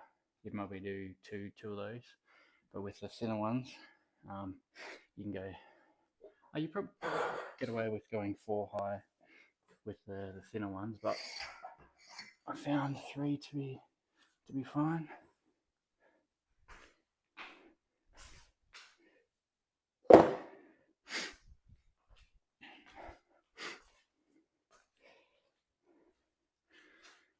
Oh, yeah.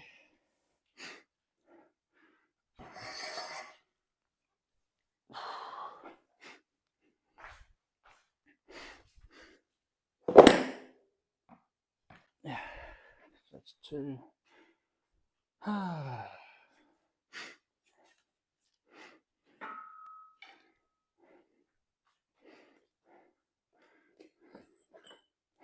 Today I might work on some progressions for my L-sit muscle up. But we'll see. We'll see.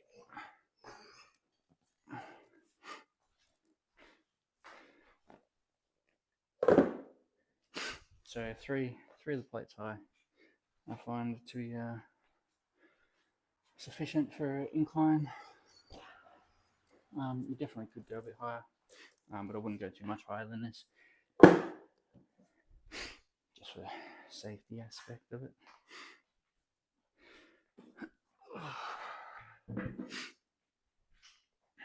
All right. Yeah, so it's not a massive incline, but definitely enough to hit that upper chest, which is what I'm targeting for this particular exercise. So again, we'll start with the 25 kilos. This is useless.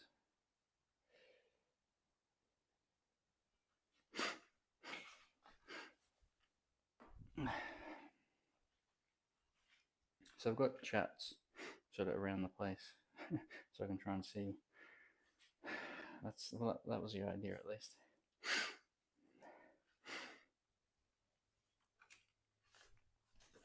All right.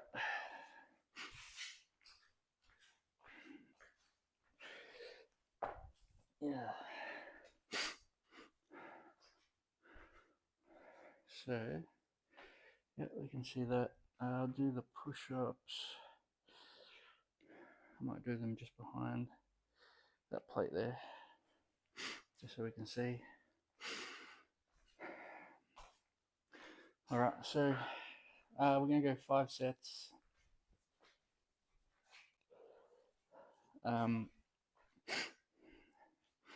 6 to 8 reps for the dumbbell press. We're going to start with the 25s, which is what, 55 pounds, something like that. Forgive me, my math in the morning isn't too crash hot, especially after a Metcon and an hour on the bike. For the push-ups, so as soon as we've done the chest press, we'll go into the push-ups, aiming for 15 reps, but probably going to range somewhere between sort of 10 and 15 with fatigue. So that's going to be the first set. First set of exercises, 5.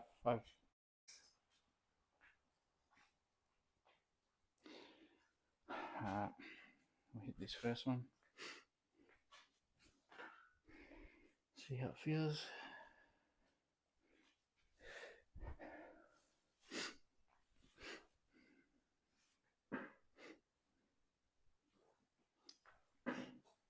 Make sure that's even.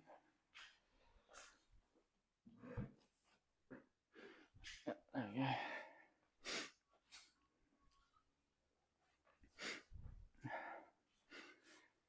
All right.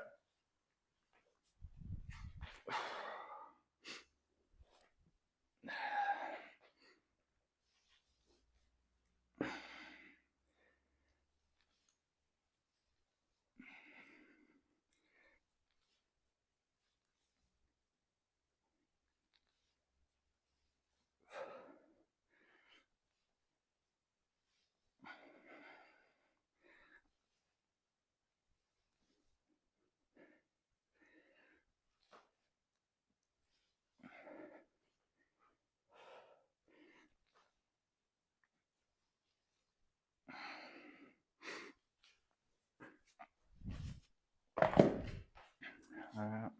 So that was 8.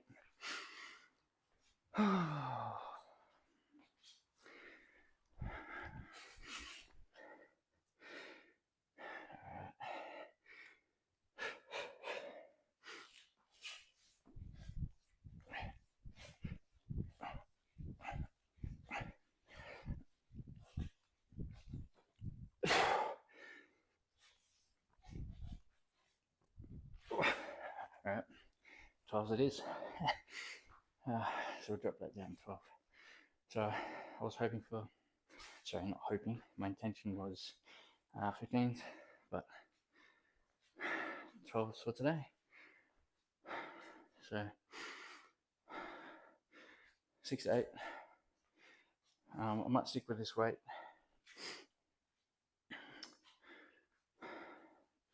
So 25 kilo.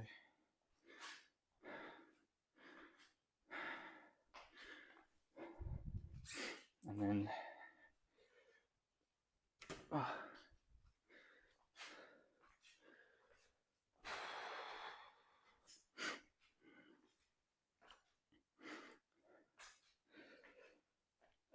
yeah, so 25 kilo. So with the incline chest press, it's focusing a little bit more on the upper chest. So generally speaking, a flat bench press or chest press in this case focuses on the middle of the pec. You are still working the entire pec. It's just because of the angles, it hits the muscle a little bit differently. So we're targeting, again, even though the whole muscle is contracting, focusing on the upper pec. And then with the push-ups, just the normal. I do more of a sort of a tricep push-up. So a little bit closer grip, elbows tucked into the sides. Why is that? Just more specific to what I do and how I use my chest. So things like doing burpees, even things like dips, where I'm a lot closer. Training specifically for that is going to benefit me more. Now that doesn't mean that I don't do different styles of push-ups or anything like that. Obviously you got your different widths and all that type of stuff. But generally speaking, I do a lot more of the sort of close grip style push-up. Alright, get into the second set.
Oh, yeah.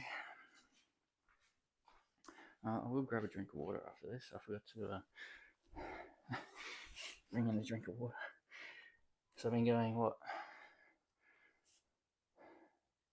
2 hours with no water. Never fun. Wouldn't recommend it. Push-ups.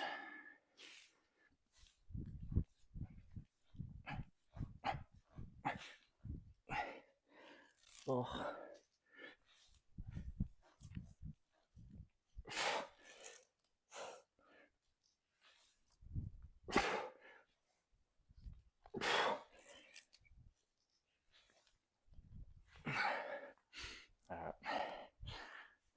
A lot more fatigued than I thought. I did do shoulders 2 days ago, but haven't had a significant rest. So what I'll do is I'll cut down to 4 sets instead of 5. I think for the next 2, we'll drop the sets back a little bit. It's not sets, sorry, reps. So instead of 8s, I'll do 6, and I'll aim for 10s on the push-ups. So being smart when training as well. So I mentioned this yesterday because I was quite fatigued yesterday, and I did more of a slower style type of workout. But when you're not feeling 100%,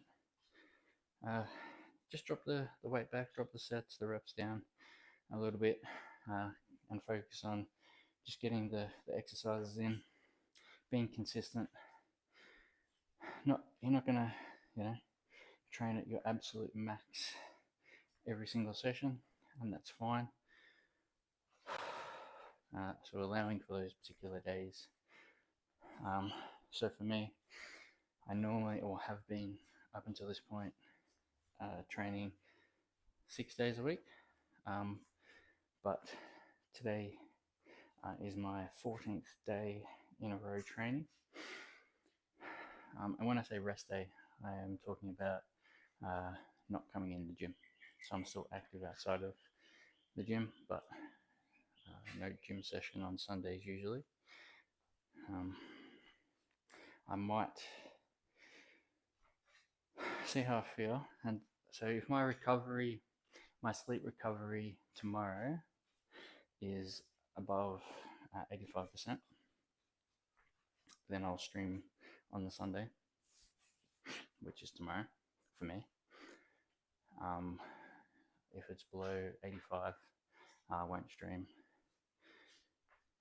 So I've had 3 days now in the yellow. So I had a 41% recovery, a 47% recovery, and a 57. So even though it's on the uptrend, it's still not clearly for the work that I'm doing and the intensity. That's enough. All right, just give me 1 second. I'm just gonna grab a glass of water.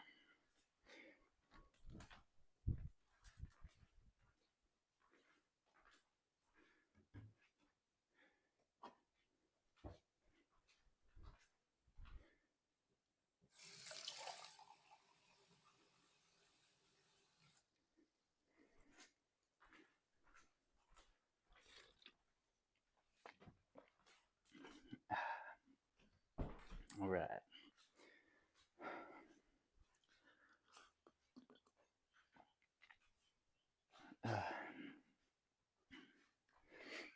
So I'll do 2 more sets on this one. Then we'll move on. I want to do a little bit of leg work. So I'm going to do, I might do some Cossack squats.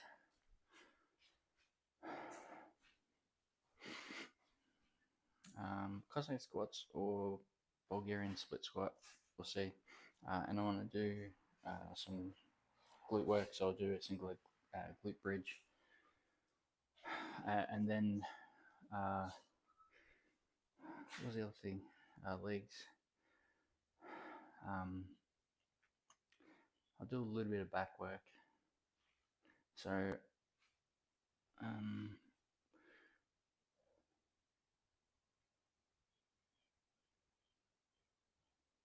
might do like an EMOM of a strict pull up. We'll see how we go with that.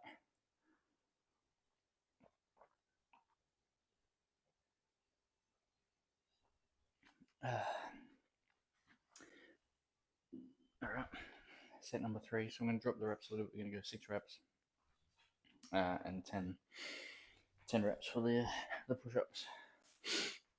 So that will be a total of 44 push-ups. We'll do 16 and 12, 28. So 28 chest press and 44 push-ups.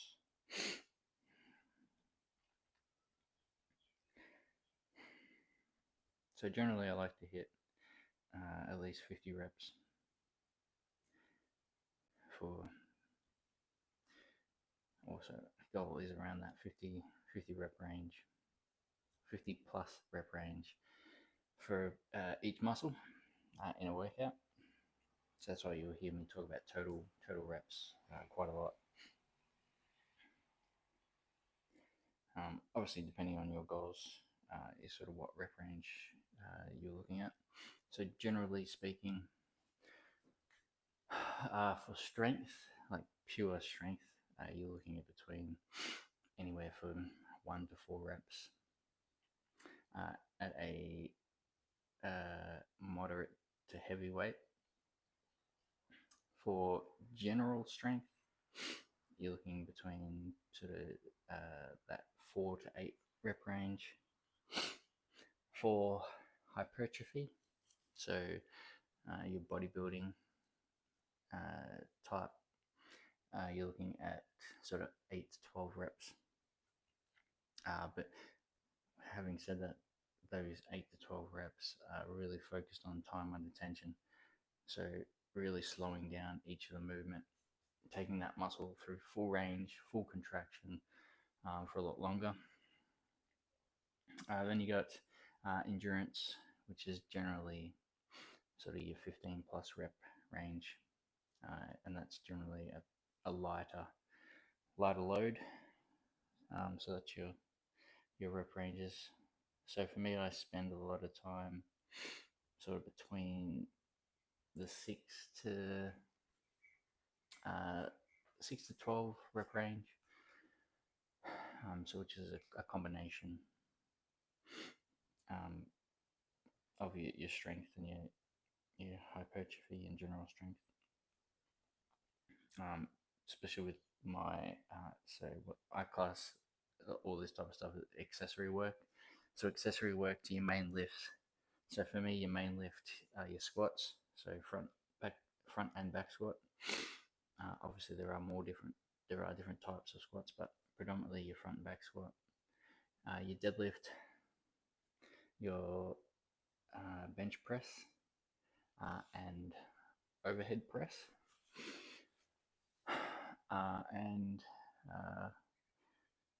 So I say squats, deadlift, bench press, and press are your main strength lifts. So everything else that I do are accessory to that, to try and make those lifts bigger, stronger, better. And then with my Olympic lifting, that's a little bit different. That's more power based. Obviously, there is a strength aspect of it, but power / strength. And your 2 main lifts with the Olympic lifts are your snatch, which is taking a weight from the ground to an overhead position in one fluent movement.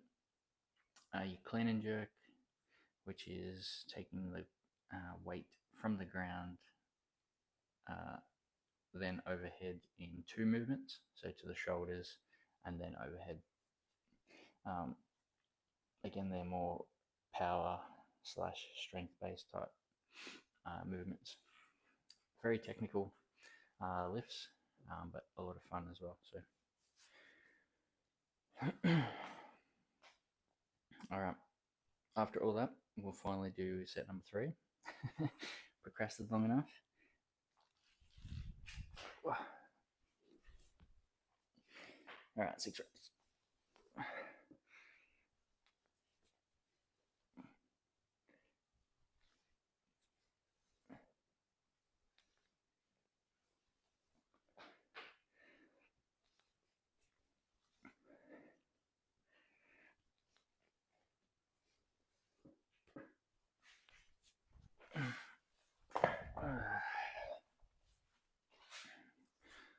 All right.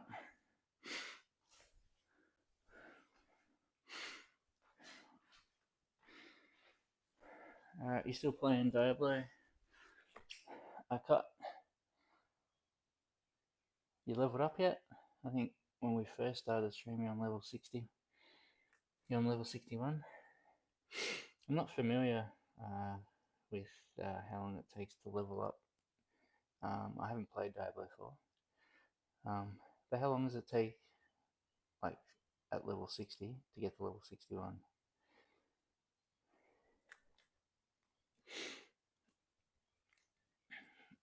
Here we go. All right, 10 reps.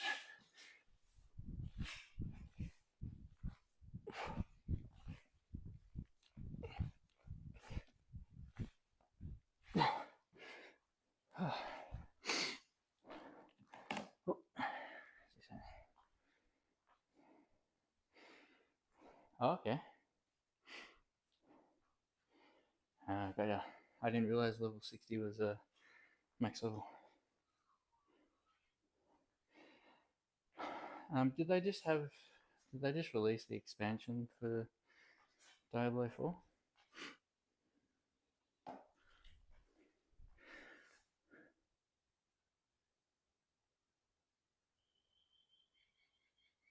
Yeah.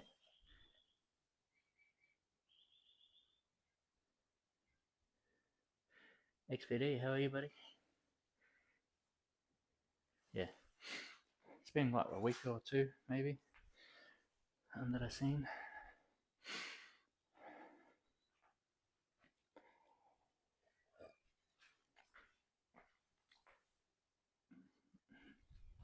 XPD, how you doing, buddy? What are you training today? Or are you training today? I suppose is the question.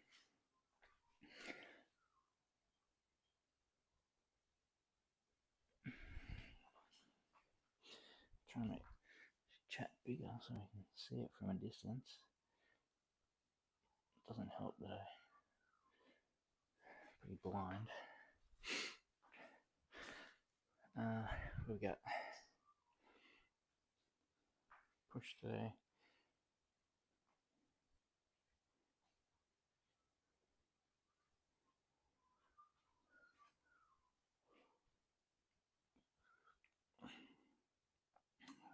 Gonna push, but I can't decide if I want to get braces. Braces as in for your teeth? Is that what you're talking about?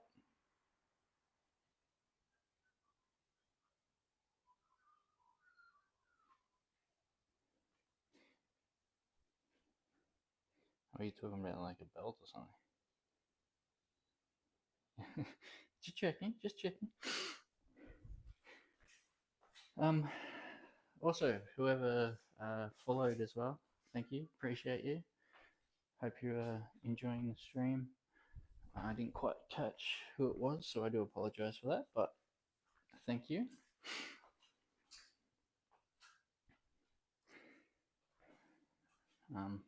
So, in my long-term goals for this stream, I will have a big monitor up here so I can see chat a lot better. Because at the moment, I got like stuff all around the place so I can see chat, but it's not ideal. If I could have it up on the wall so it's clearly visible, that'd be alright.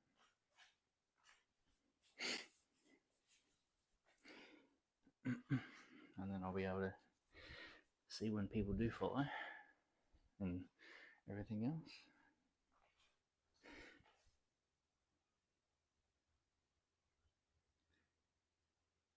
You can add the text to your speech too.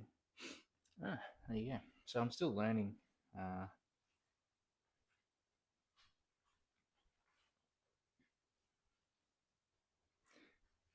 Oh yeah. Still learning how to use Twitch. I've been on YouTube for about 5 years, so quite familiar with YouTube, but Twitch is a different beast. So stick with me. I will learn.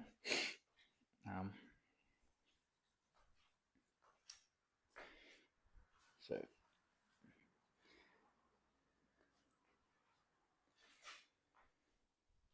alright, so we've got one more set of the incline press and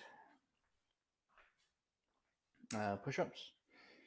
Again, 6 reps for the dumbbells and then 10 for the push-ups. Then we're going to move on to some leg work. Just going to do one superset, so 2 exercises. Going to do either a Cossack squat or a Bulgarian split squat. I haven't quite decided yet. So about 2 years ago now, which seems ridiculous, I injured my hamstring / groin area. That video is also on YouTube. And it's taken me this long to sort of get to a point where I can do all movements without pain. So now some of that time, so also had a baby recently. And when I say recently, she's now 1.5. But during that time of being injured, having a baby, my training was limited, even though I was still training. I was still training 5 days a week, but it was more just general stuff and trying to stay healthy. So my strength had dropped off a lot through my hamstring area, specifically the side that was injured. So Cossack squats are a movement I do to help with that strength in full range of motion, because you'll see when I do it, it's like a lateral lunge / one-legged squat. You'll see. I just do that body weight for now, and progressing with that to eventually do it weighted. But right now I don't think the hamstring will tolerate that.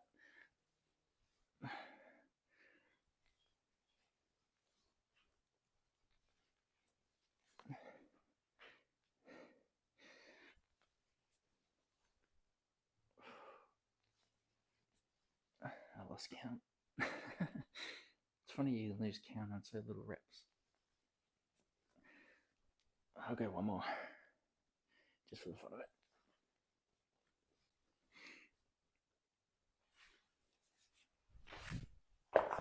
Alright, I hope that was 6.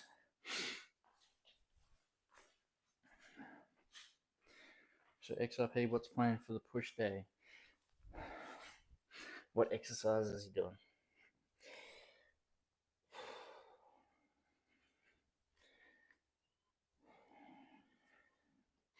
Alright, 10s.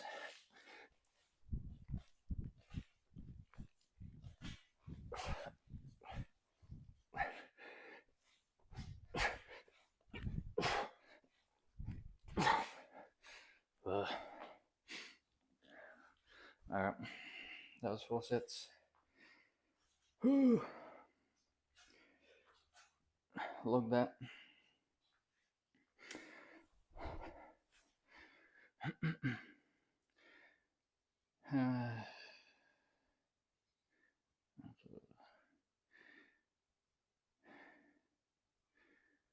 Should I? Alright, I've changed my mind. We're gonna do one more set. You talked me into a chat. Dumbbell incline.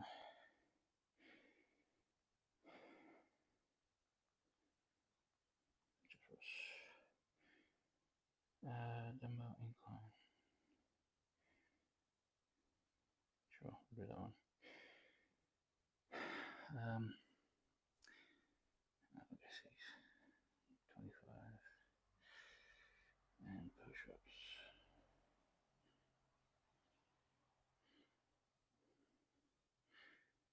Yeah, we're gonna do one more set, chat.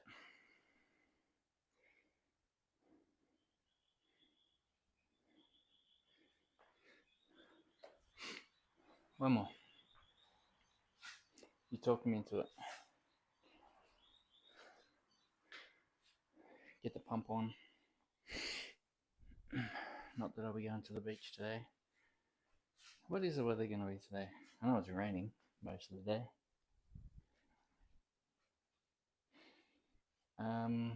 Let's have a look.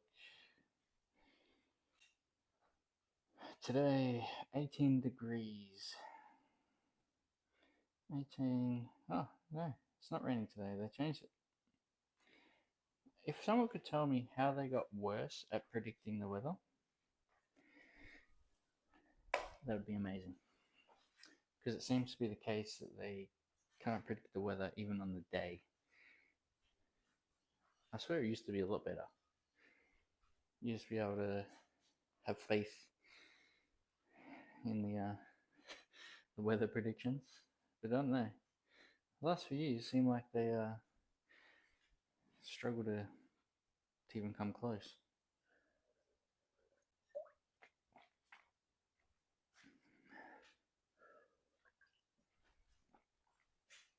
Because I checked it yesterday, and it said it's supposed to rain all day, and now they're saying it's not raining at all. Clear skies. So we went from rain to clear skies in less than, what's that, 18 hours? It's pretty crazy. I just gotta check. Nope, alright, we're still good.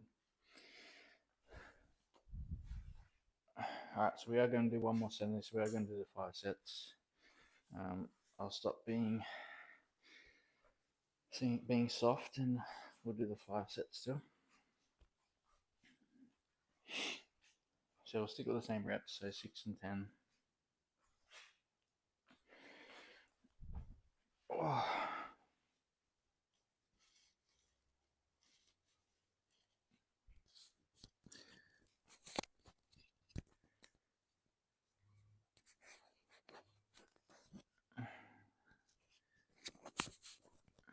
Sorry about that.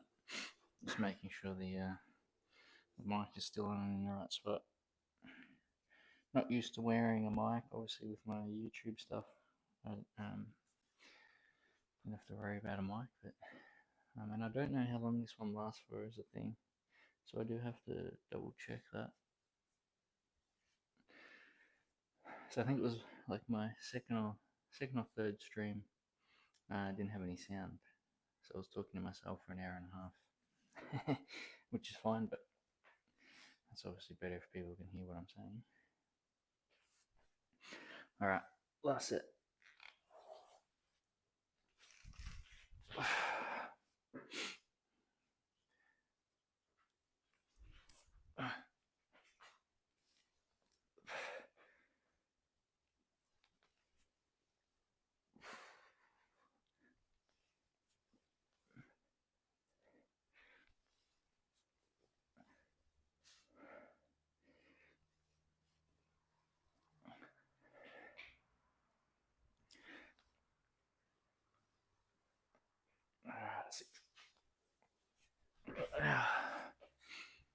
All right, easy work. All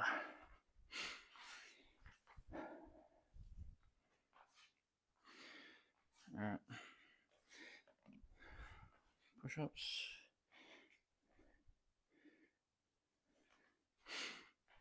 10 reps.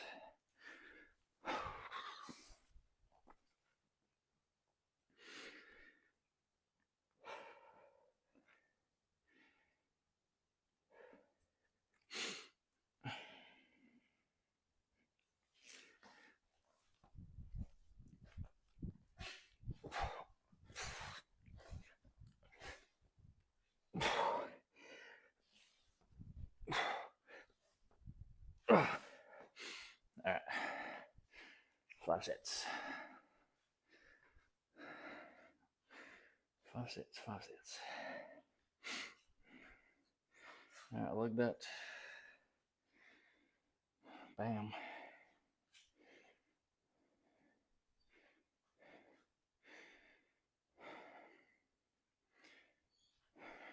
Alright, so we'll just pack up this bench and plates, and then we'll get into some leg work. So again, I think we're going to go the Cossack squats and glute bridge.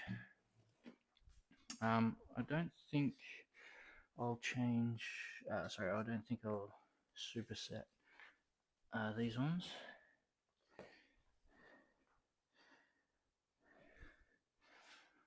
I'll just keep it as just a normal set.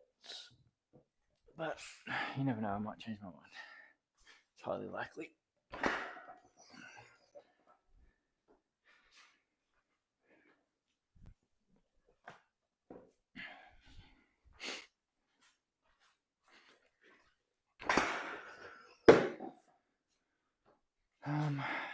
What have I got? So I do need more storage pins so I can set my weights out better. I think I'll do this way.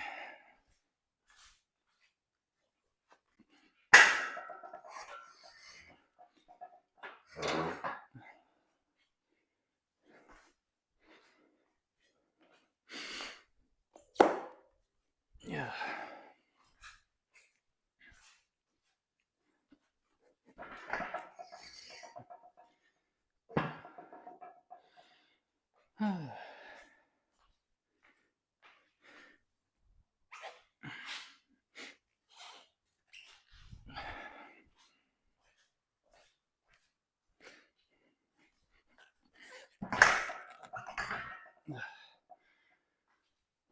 So, something that people might be interested in is, well, somewhat interesting at least. So, I train start at 4 a.m. in the morning, which means I get up at 3:45 a.m. Now, you might be wondering what time I go to bed. So, generally speaking, I try to get into bed between 7 and 7:30 p.m.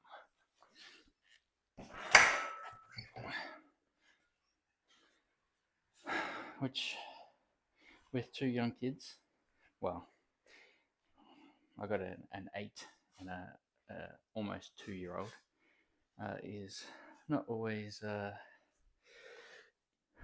happening.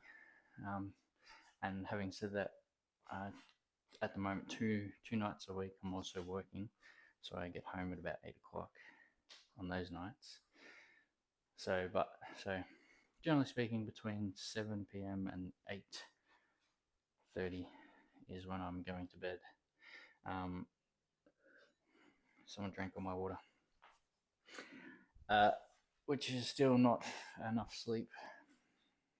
If I get into bed at 7, then it's a lot better.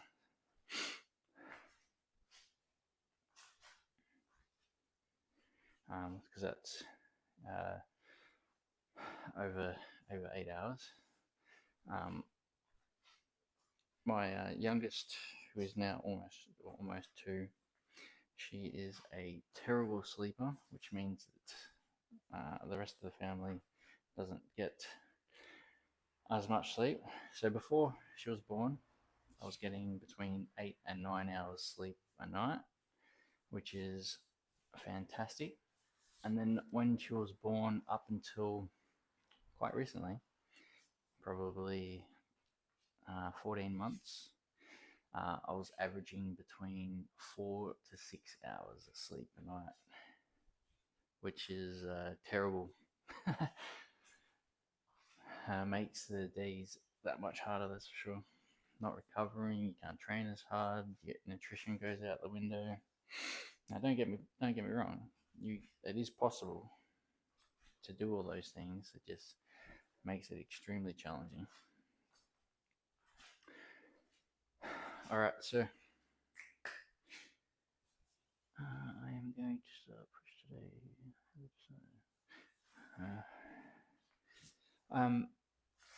Yeah, so we're going to start with Cossack squats. We're going to go. I'm going to see how I go. See how the hamstring is feeling. So with the Cossack squats, go wide stance, squatting down like so. Trying to maintain. I like to keep both feet flat on the ground. Just adds a little bit more stretch to the adductor, so the groin here.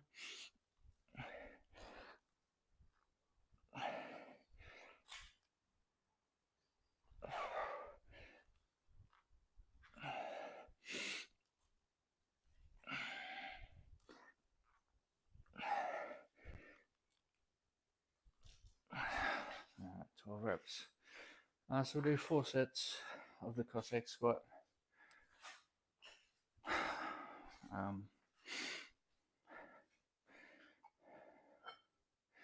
So that one, I don't do a whole heap of that one. I do use it mainly for warming up, so I don't do a whole heap of reps with that.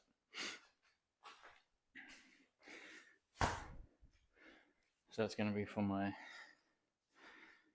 glute bridges. So I'm going to do single leg glute bridge.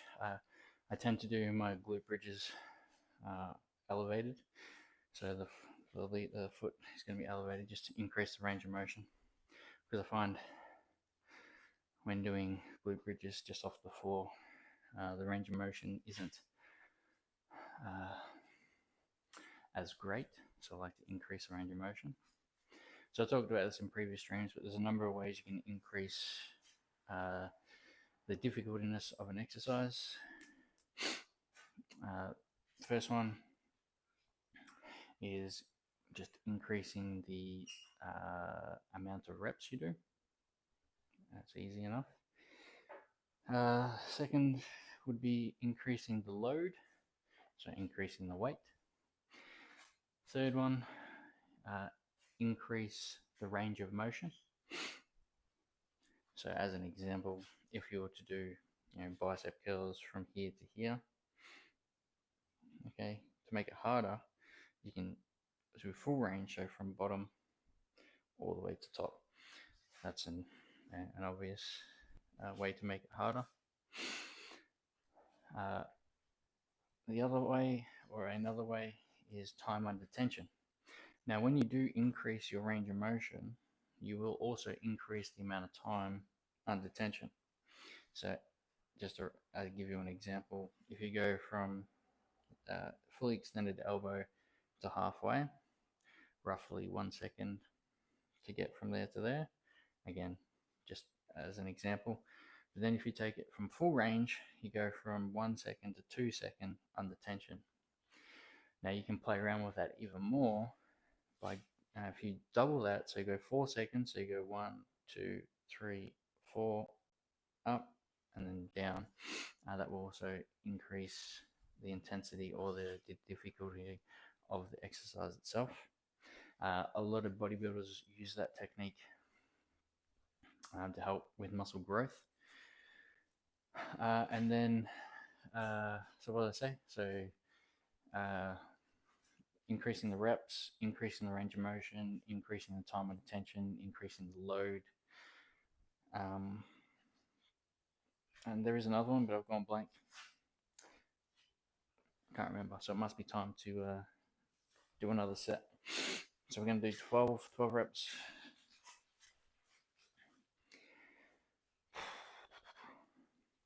Oh, also decreasing the rest period is another way to increase the difficulty of an exercise.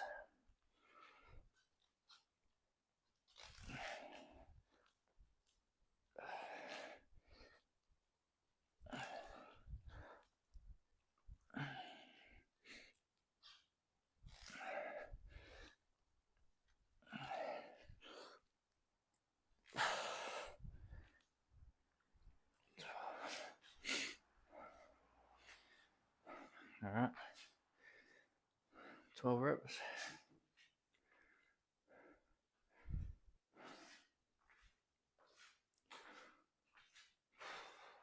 So we'll do 4 sets. 4 sets of the Cossack squats.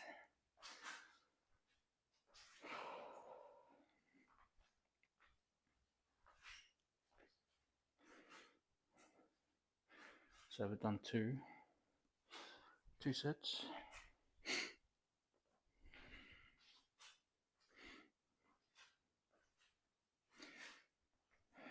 I'm just going to log those.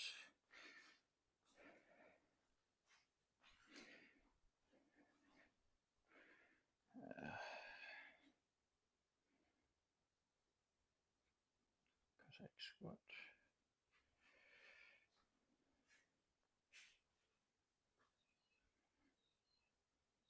Oops, 4.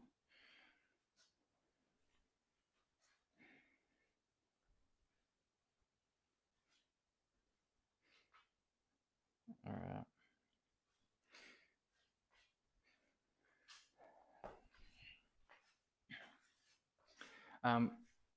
Now you might be wondering why I do the single leg glute bridge. Typically, you see a lot of, especially on Twitch, you see a lot of females doing glute bridge work. And yes, it's exactly what you're thinking. They use it to increase their butt size. That's why they do it. That's not why I'm doing it. Like I mentioned earlier in the stream, I do a lot of posterior chain work, and the reason I do a lot of posterior chain work is for my Olympic lifting.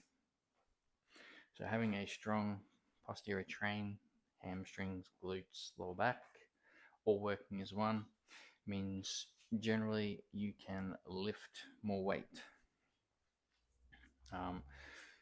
So when you're doing your clean and jerk, obviously coming out of the clean, you're driving up. So using that posterior chain to accelerate that barbell, receiving that bar in the squat position, standing up, and then into your split jerk. Same with the snatch. When you do your snatch, you're in the same position. So down, yeah, you're driving the bar up, accelerating, receiving that bar overhead, standing up. So it's very posterior orientated.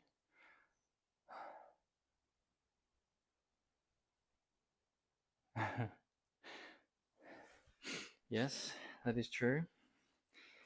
Generally speaking, the opposite sex wear much shorter shorts and tighter shorts than I do, especially when doing the glute bridges. But I'll leave that to them.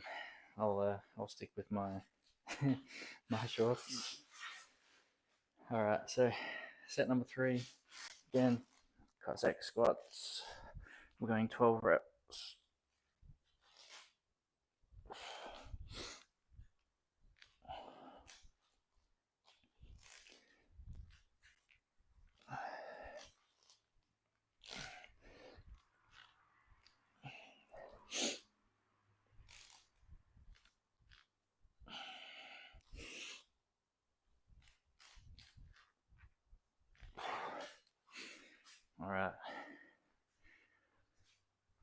third set down. We'll need that dumbbell.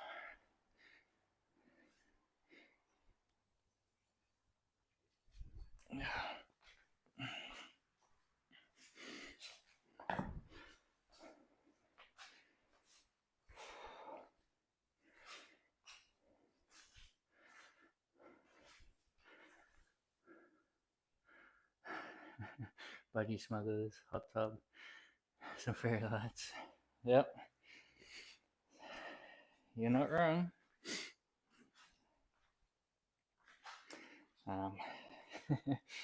Yeah, I did make the mistake of clicking on some interesting streams when I was doing my research.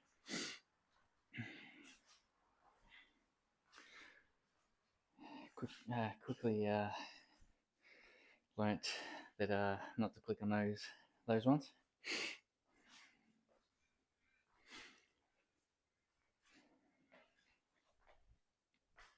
Didn't realize the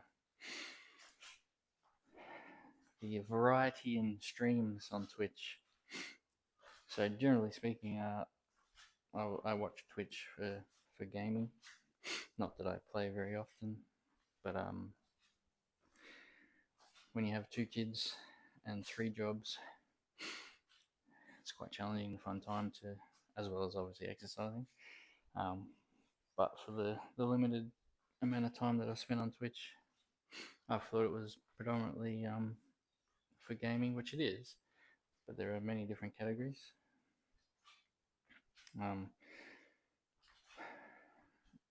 And then found the fitness, health and fitness, exercise part of Twitch, which is something I'm more interested in. Yeah, so quite new to Twitch, and especially streaming, still learning. So as I become more familiar with it, the quality of the stream will improve as well. So obviously you've caught me very early on in my Twitch streaming. This is only I think my 14th stream or something like that.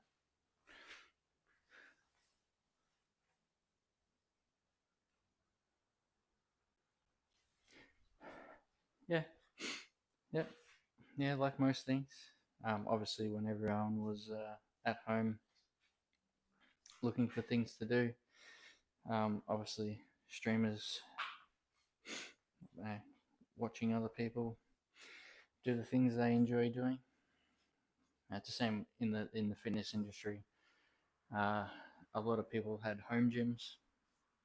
A lot of people were working out at home because that's where they were.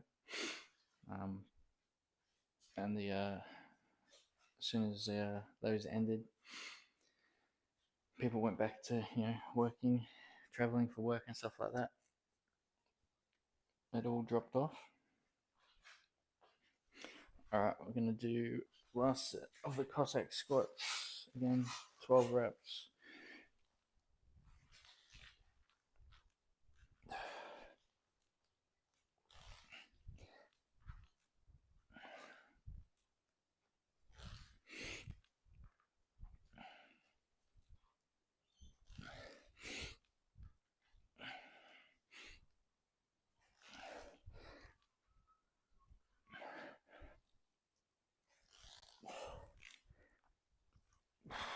All right. So that was the last set of that. All right.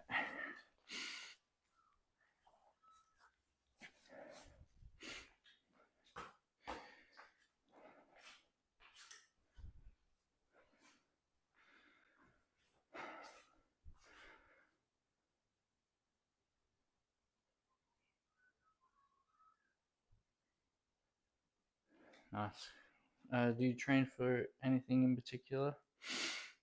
You're looking for just general strength, size, just health, just for fun? You play a sport or anything like that?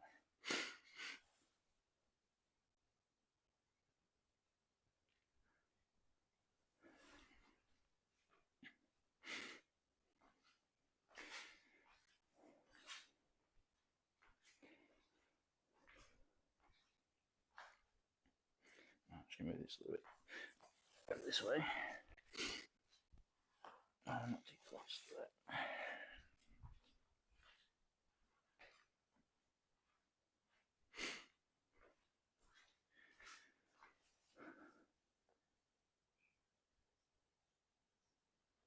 For age, yes, can relate to that.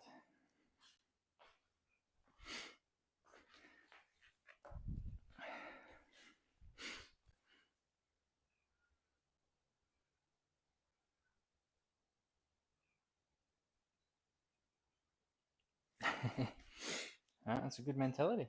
Hey, if you act like you're 23 and train like you're 23, only, yeah, it can only be beneficial.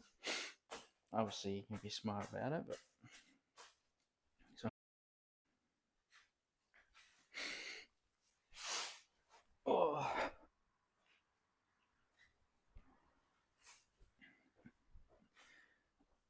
All right, so we're going to aim for also 12 reps with these single leg glute bridges.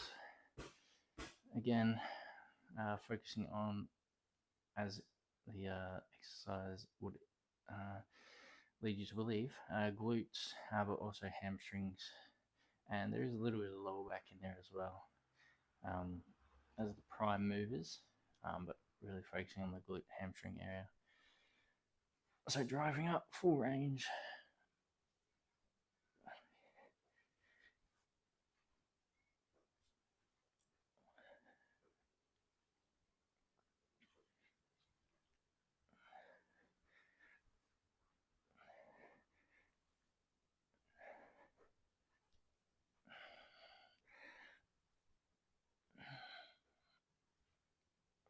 Oh, 12 reps.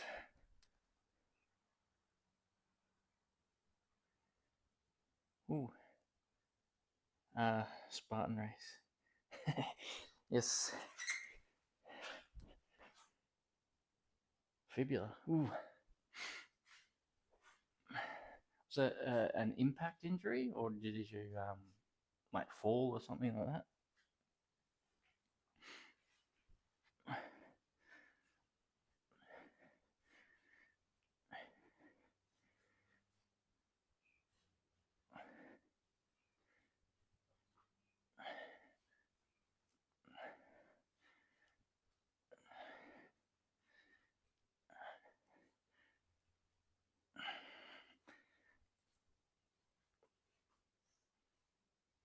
Oh, oh, oh, oh.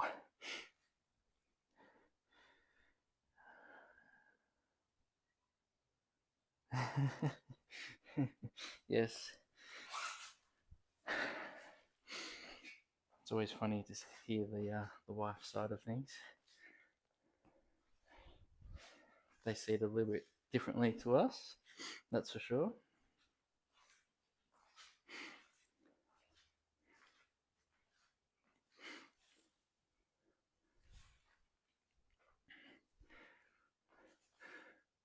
Slipped on the running stage, rolled with it, but foot caught in the tree root way down and stopped.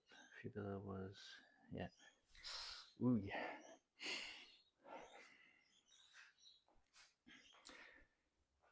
So for those that are wondering what the fibula is, with your lower leg, so this part of your leg, you got your tibia at the front and fibula.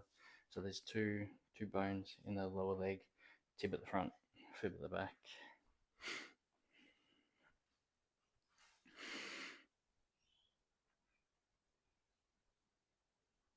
Yeah, never fun. I always cringe when I see those sort of YouTube clips of people like breaking their legs and the legs are going backwards and stuff like that. Ugh, not fun, not fun. And to have it, see it on your own leg, I'm sure that would be a traumatic experience for sure.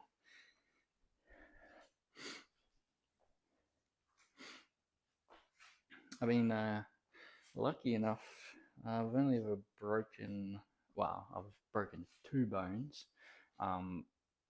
One was a small bone in my foot. That was from snowboarding. And the other just in my hand here. So only two small bones, but already signed up for the next race. Nice.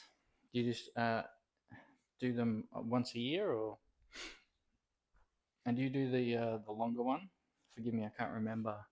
I know there's a shorter distance and a longer distance for the Spartan. Did you say Spartan? Pretty sure you said Spartan.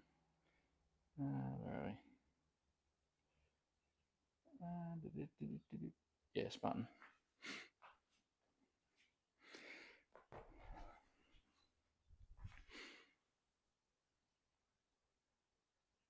Nice, very good. Kickboxing, excellent. My son does jiu-jitsu. I've been doing that for about a year and a half, I think. It's literally 2 minutes away from our house, so super convenient. He enjoys it. It's good for discipline. Obviously, the physical side of it as well. Learning how to defend yourself in all situations is always good as well. How long you been doing kickboxing for, or martial arts in general?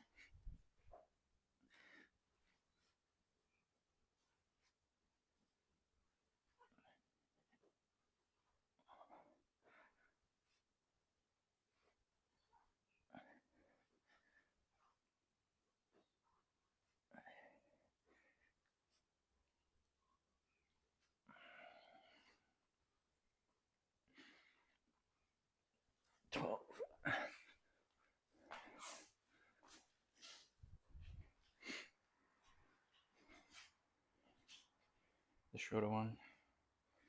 Yeah, yeah, no, understand that. What were the distances? I can't remember the distances.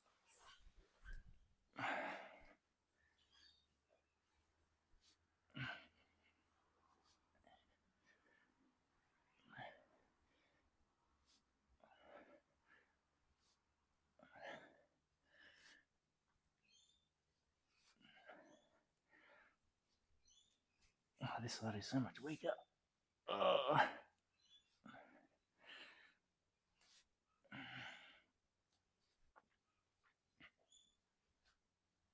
oh, oh, oh, oh.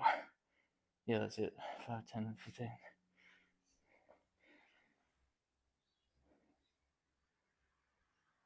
Yes, I had a friend who did that. Crazy, crazy. And they traveled for it as well. Suckers. Yep. Plane ride, accommodation, to do all three. If I'm not mistaken, I think, again, I could be wrong. I think they did the two shorter ones, say on the Saturday, and then the longer one on the Sunday. I think.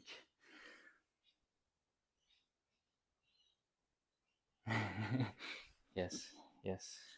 People can get obsessive, that's for sure.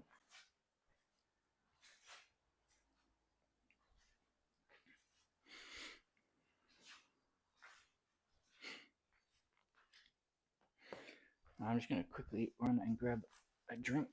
One sec.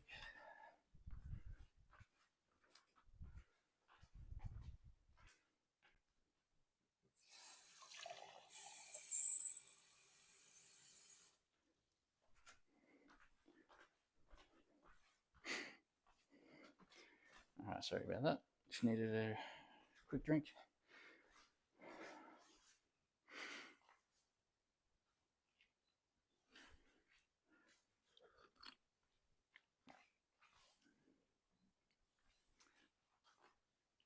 So, large banana, how long have you been doing kickboxing for? Or martial arts? So I know some people like to do multiple different martial arts.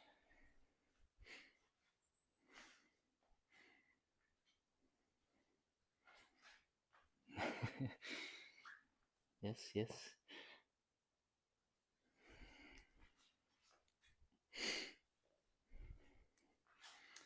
It's interesting though, because like those types of people generally burn out quite quickly. So they get all excited and gung ho, um, and they might do it, yeah, for 1 or 2 years and then sort of drop off. But if they sort of calm down a little bit, you know, just focus on consistency rather than trying to do everything at once, they would find that they would be able to last a lot longer as well. So, but it takes all types. Uh, I've completely forgotten how many sets. I think I've done 4. Uh, if you count rugby, yes, I do count rugby as martial arts for sure. I've watched enough rugby to uh, be convinced that it is a martial arts since age 11 on and off. Yeah, nice. It's interesting. My wife's not like a super massive sports fan, although she does love tennis. Um, one of the sports she does enjoy watching is actually rugby. So, generally speaking, we'll watch like the grand final of like the NRL and stuff like that. Uh, so league football. I don't think she's seen Union. I'm not sure. Oh, she probably wouldn't know the difference either way. All right, so set number 3, I think we'll go with it.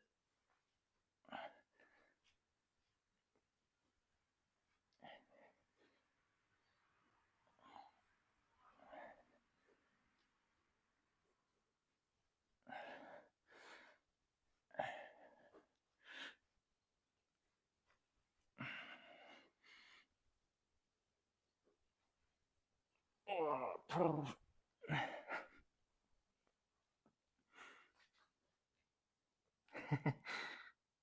yeah, yes.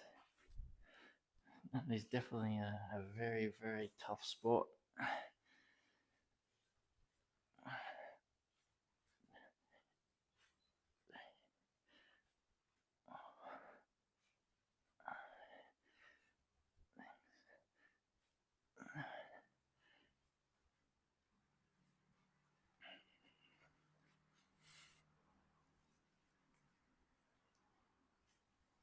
Oh my god.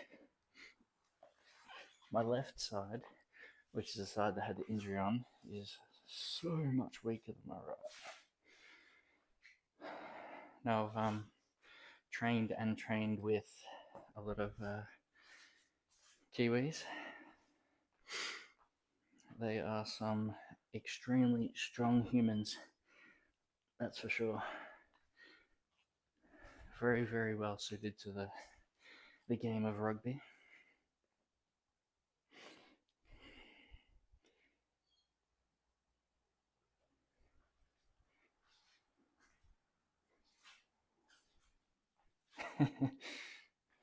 Yes, yes, yes, yes. I didn't catch Bathurst this year. I know it was on last weekend. Um, I haven't, like, I follow pretty much all sport. We'll keep in touch with all sport. Um, but I didn't catch Bathurst this year.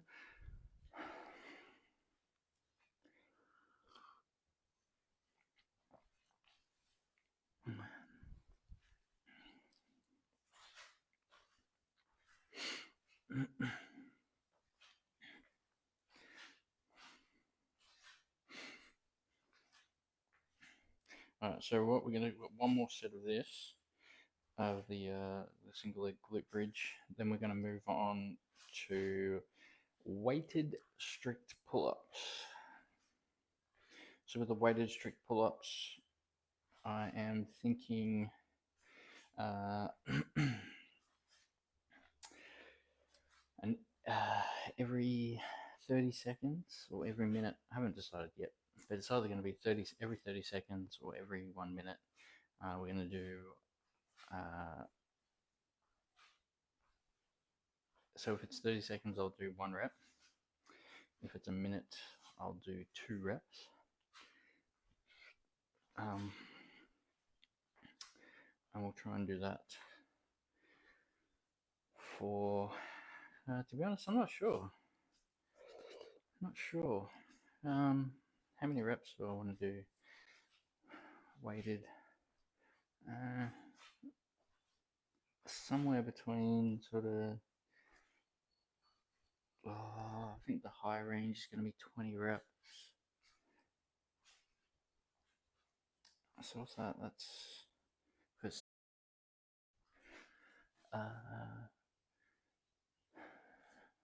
what's this?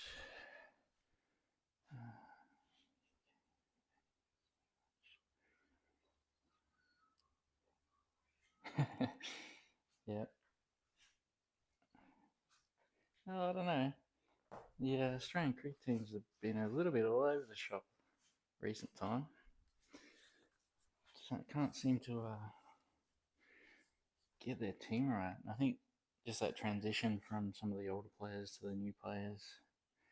I suppose it's challenging for any team when you have some of the legends that are retiring out or moving on, and some of the newer guys coming through.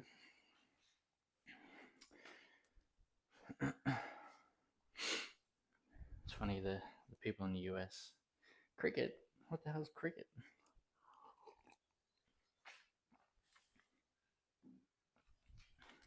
Interesting game. Check it out. I'm sure there's YouTube clips out there.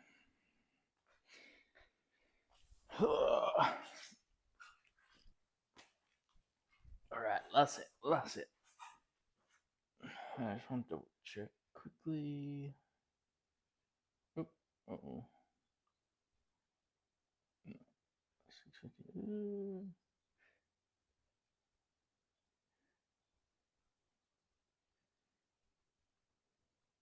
My daughter's awake.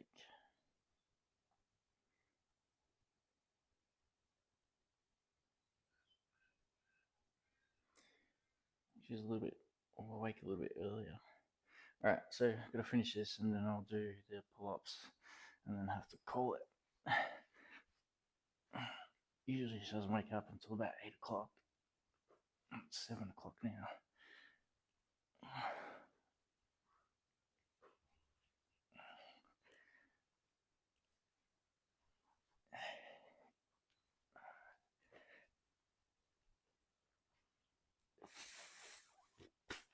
Alright, so with the pull-ups, we're going to do weighted pull-ups. We'll do every 30 seconds, 1 pull-up.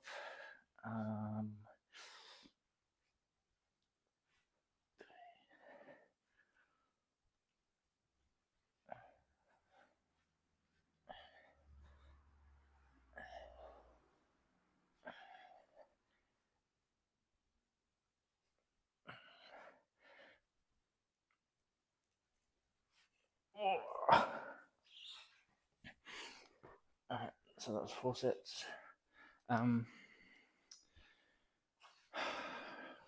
Ooh, I'm gonna see how long it'll last for, but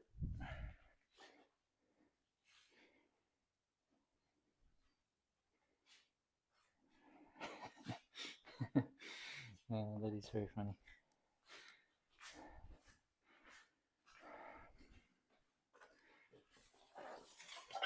Alright, so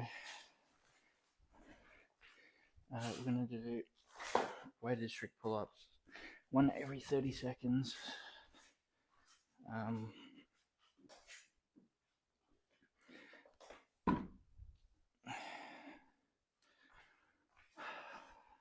Thinking, I don't know what I'm thinking, to be honest. 8 minutes, 10 minutes.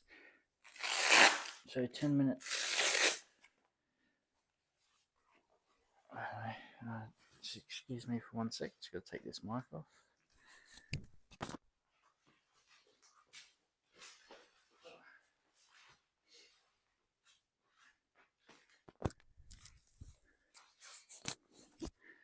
Apologies for that.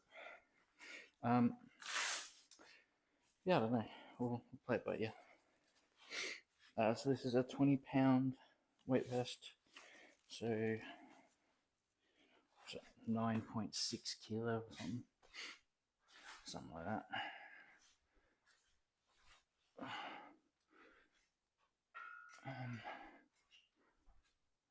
So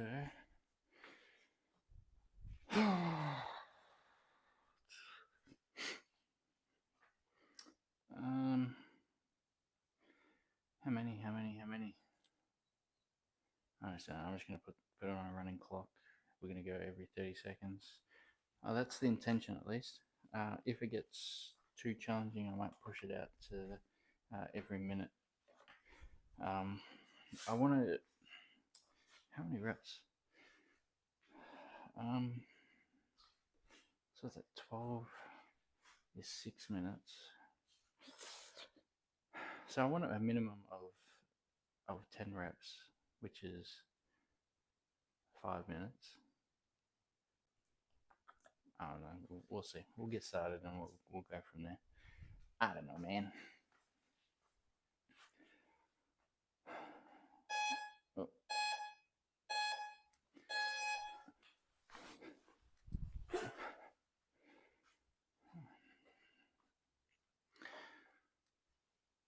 So yeah, 20-pound weight vest, 1 strict pull-up every 30 seconds. Gonna go a minimum of 5 minutes. If we can get to 10, we'll do 10. But I haven't done one every 30 seconds in a while, so that's why I'm unsure.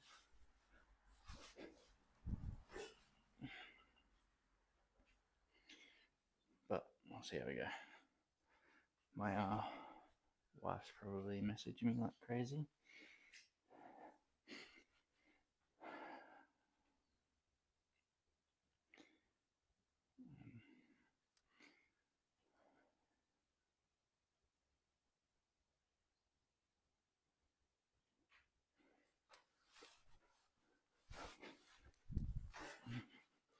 I'll just grab the chat as well.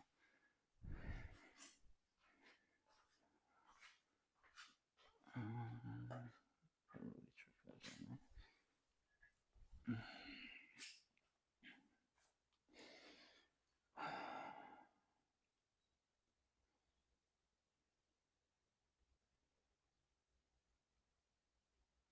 Alright. So again, focusing on that full range of motion, arms locked out, chin above the bar, returning to the locked out position. So just for context, I am 75 kgs. Weight vest is 20 pounds, so another 9.5 kilos. Just to give you some context.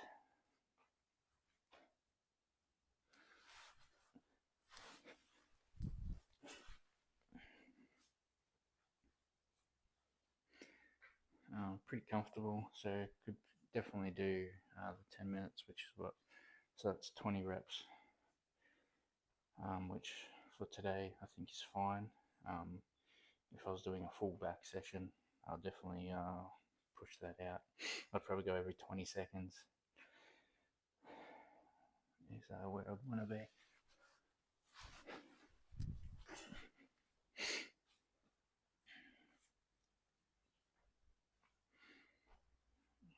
So once I've done the this, we'll call it for this session, and there may be a bonus stream tomorrow, but it will be in the afternoon. So for me, so I have no idea what time that will be for you. I think it's plus 14 hours, minus 14 hours. I don't know. So it will be about 5 p.m. Australian Eastern Standard Time. So for those good at working that stuff out, that's but that's if my recovery is 85 plus.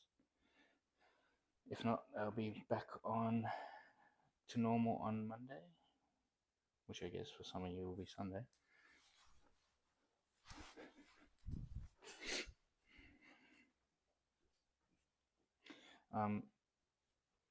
Obviously, if this is the first time joining into the stream, you could watch previous VoDs on this channel.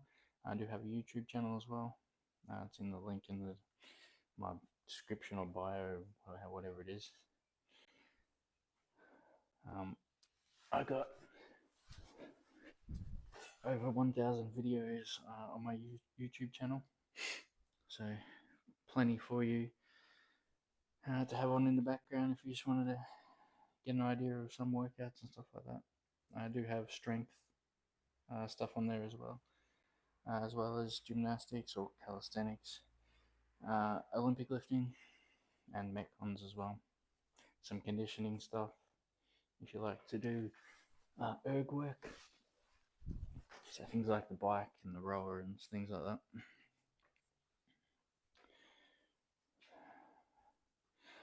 So what's that? That's 10 reps.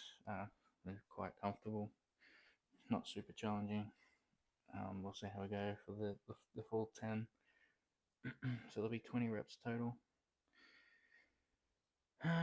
which is on the lower end, but for today it's fine.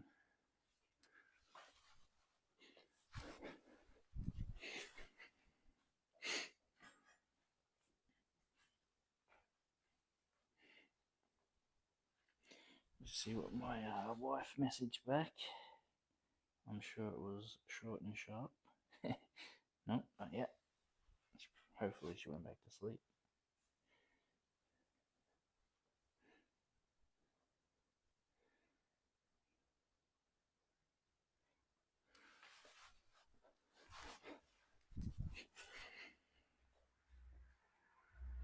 The other thing I have to invest in as well is a weight belt, so I can add more weight to my pull-ups.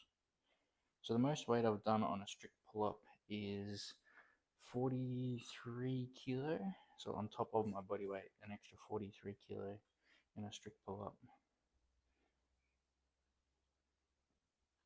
And that was at a similar body weight to now. So 75 kilo. Might be a little bit less, a little bit more.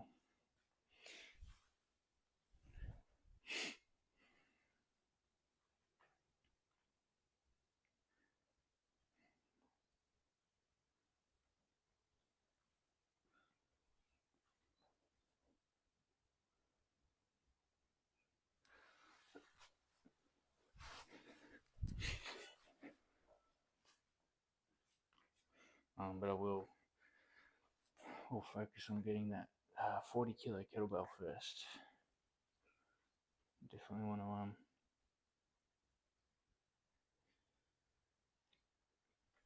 because it's going to benefit my training a little bit more at this point in time than anything else, other than that Nordic bench, which I do want as well.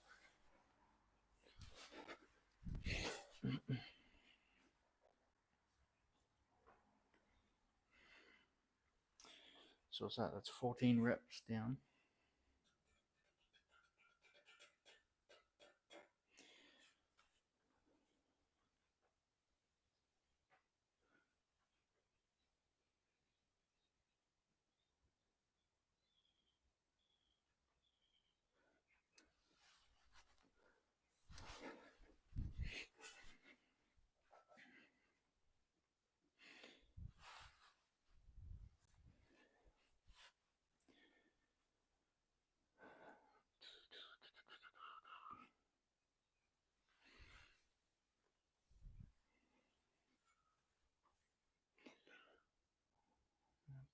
Could possibly have done 2 reps every 30 seconds, but again, for today, it's fine.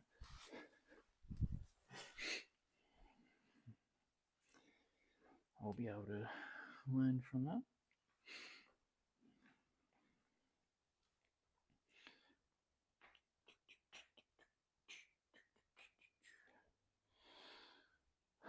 Alright, so we've got 3 more. 3 more. Easy as. Easy as.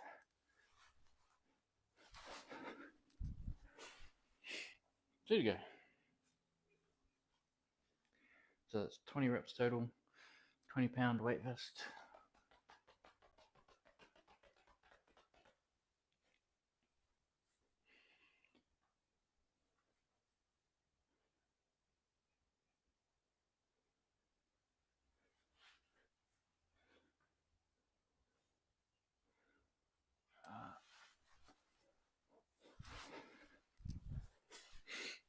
Full range.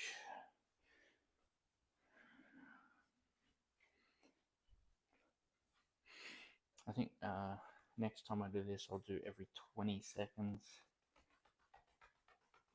and aim for 30 reps. So what's that? 6 per minute. Oh, math. All right, last one.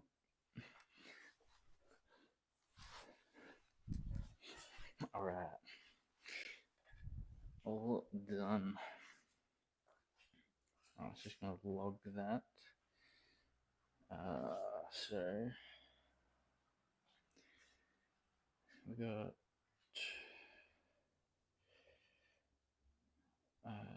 actually I forgot to log that. Single leg glute bridge. We did 4 sets. Oops, 4 sets of 12. Log.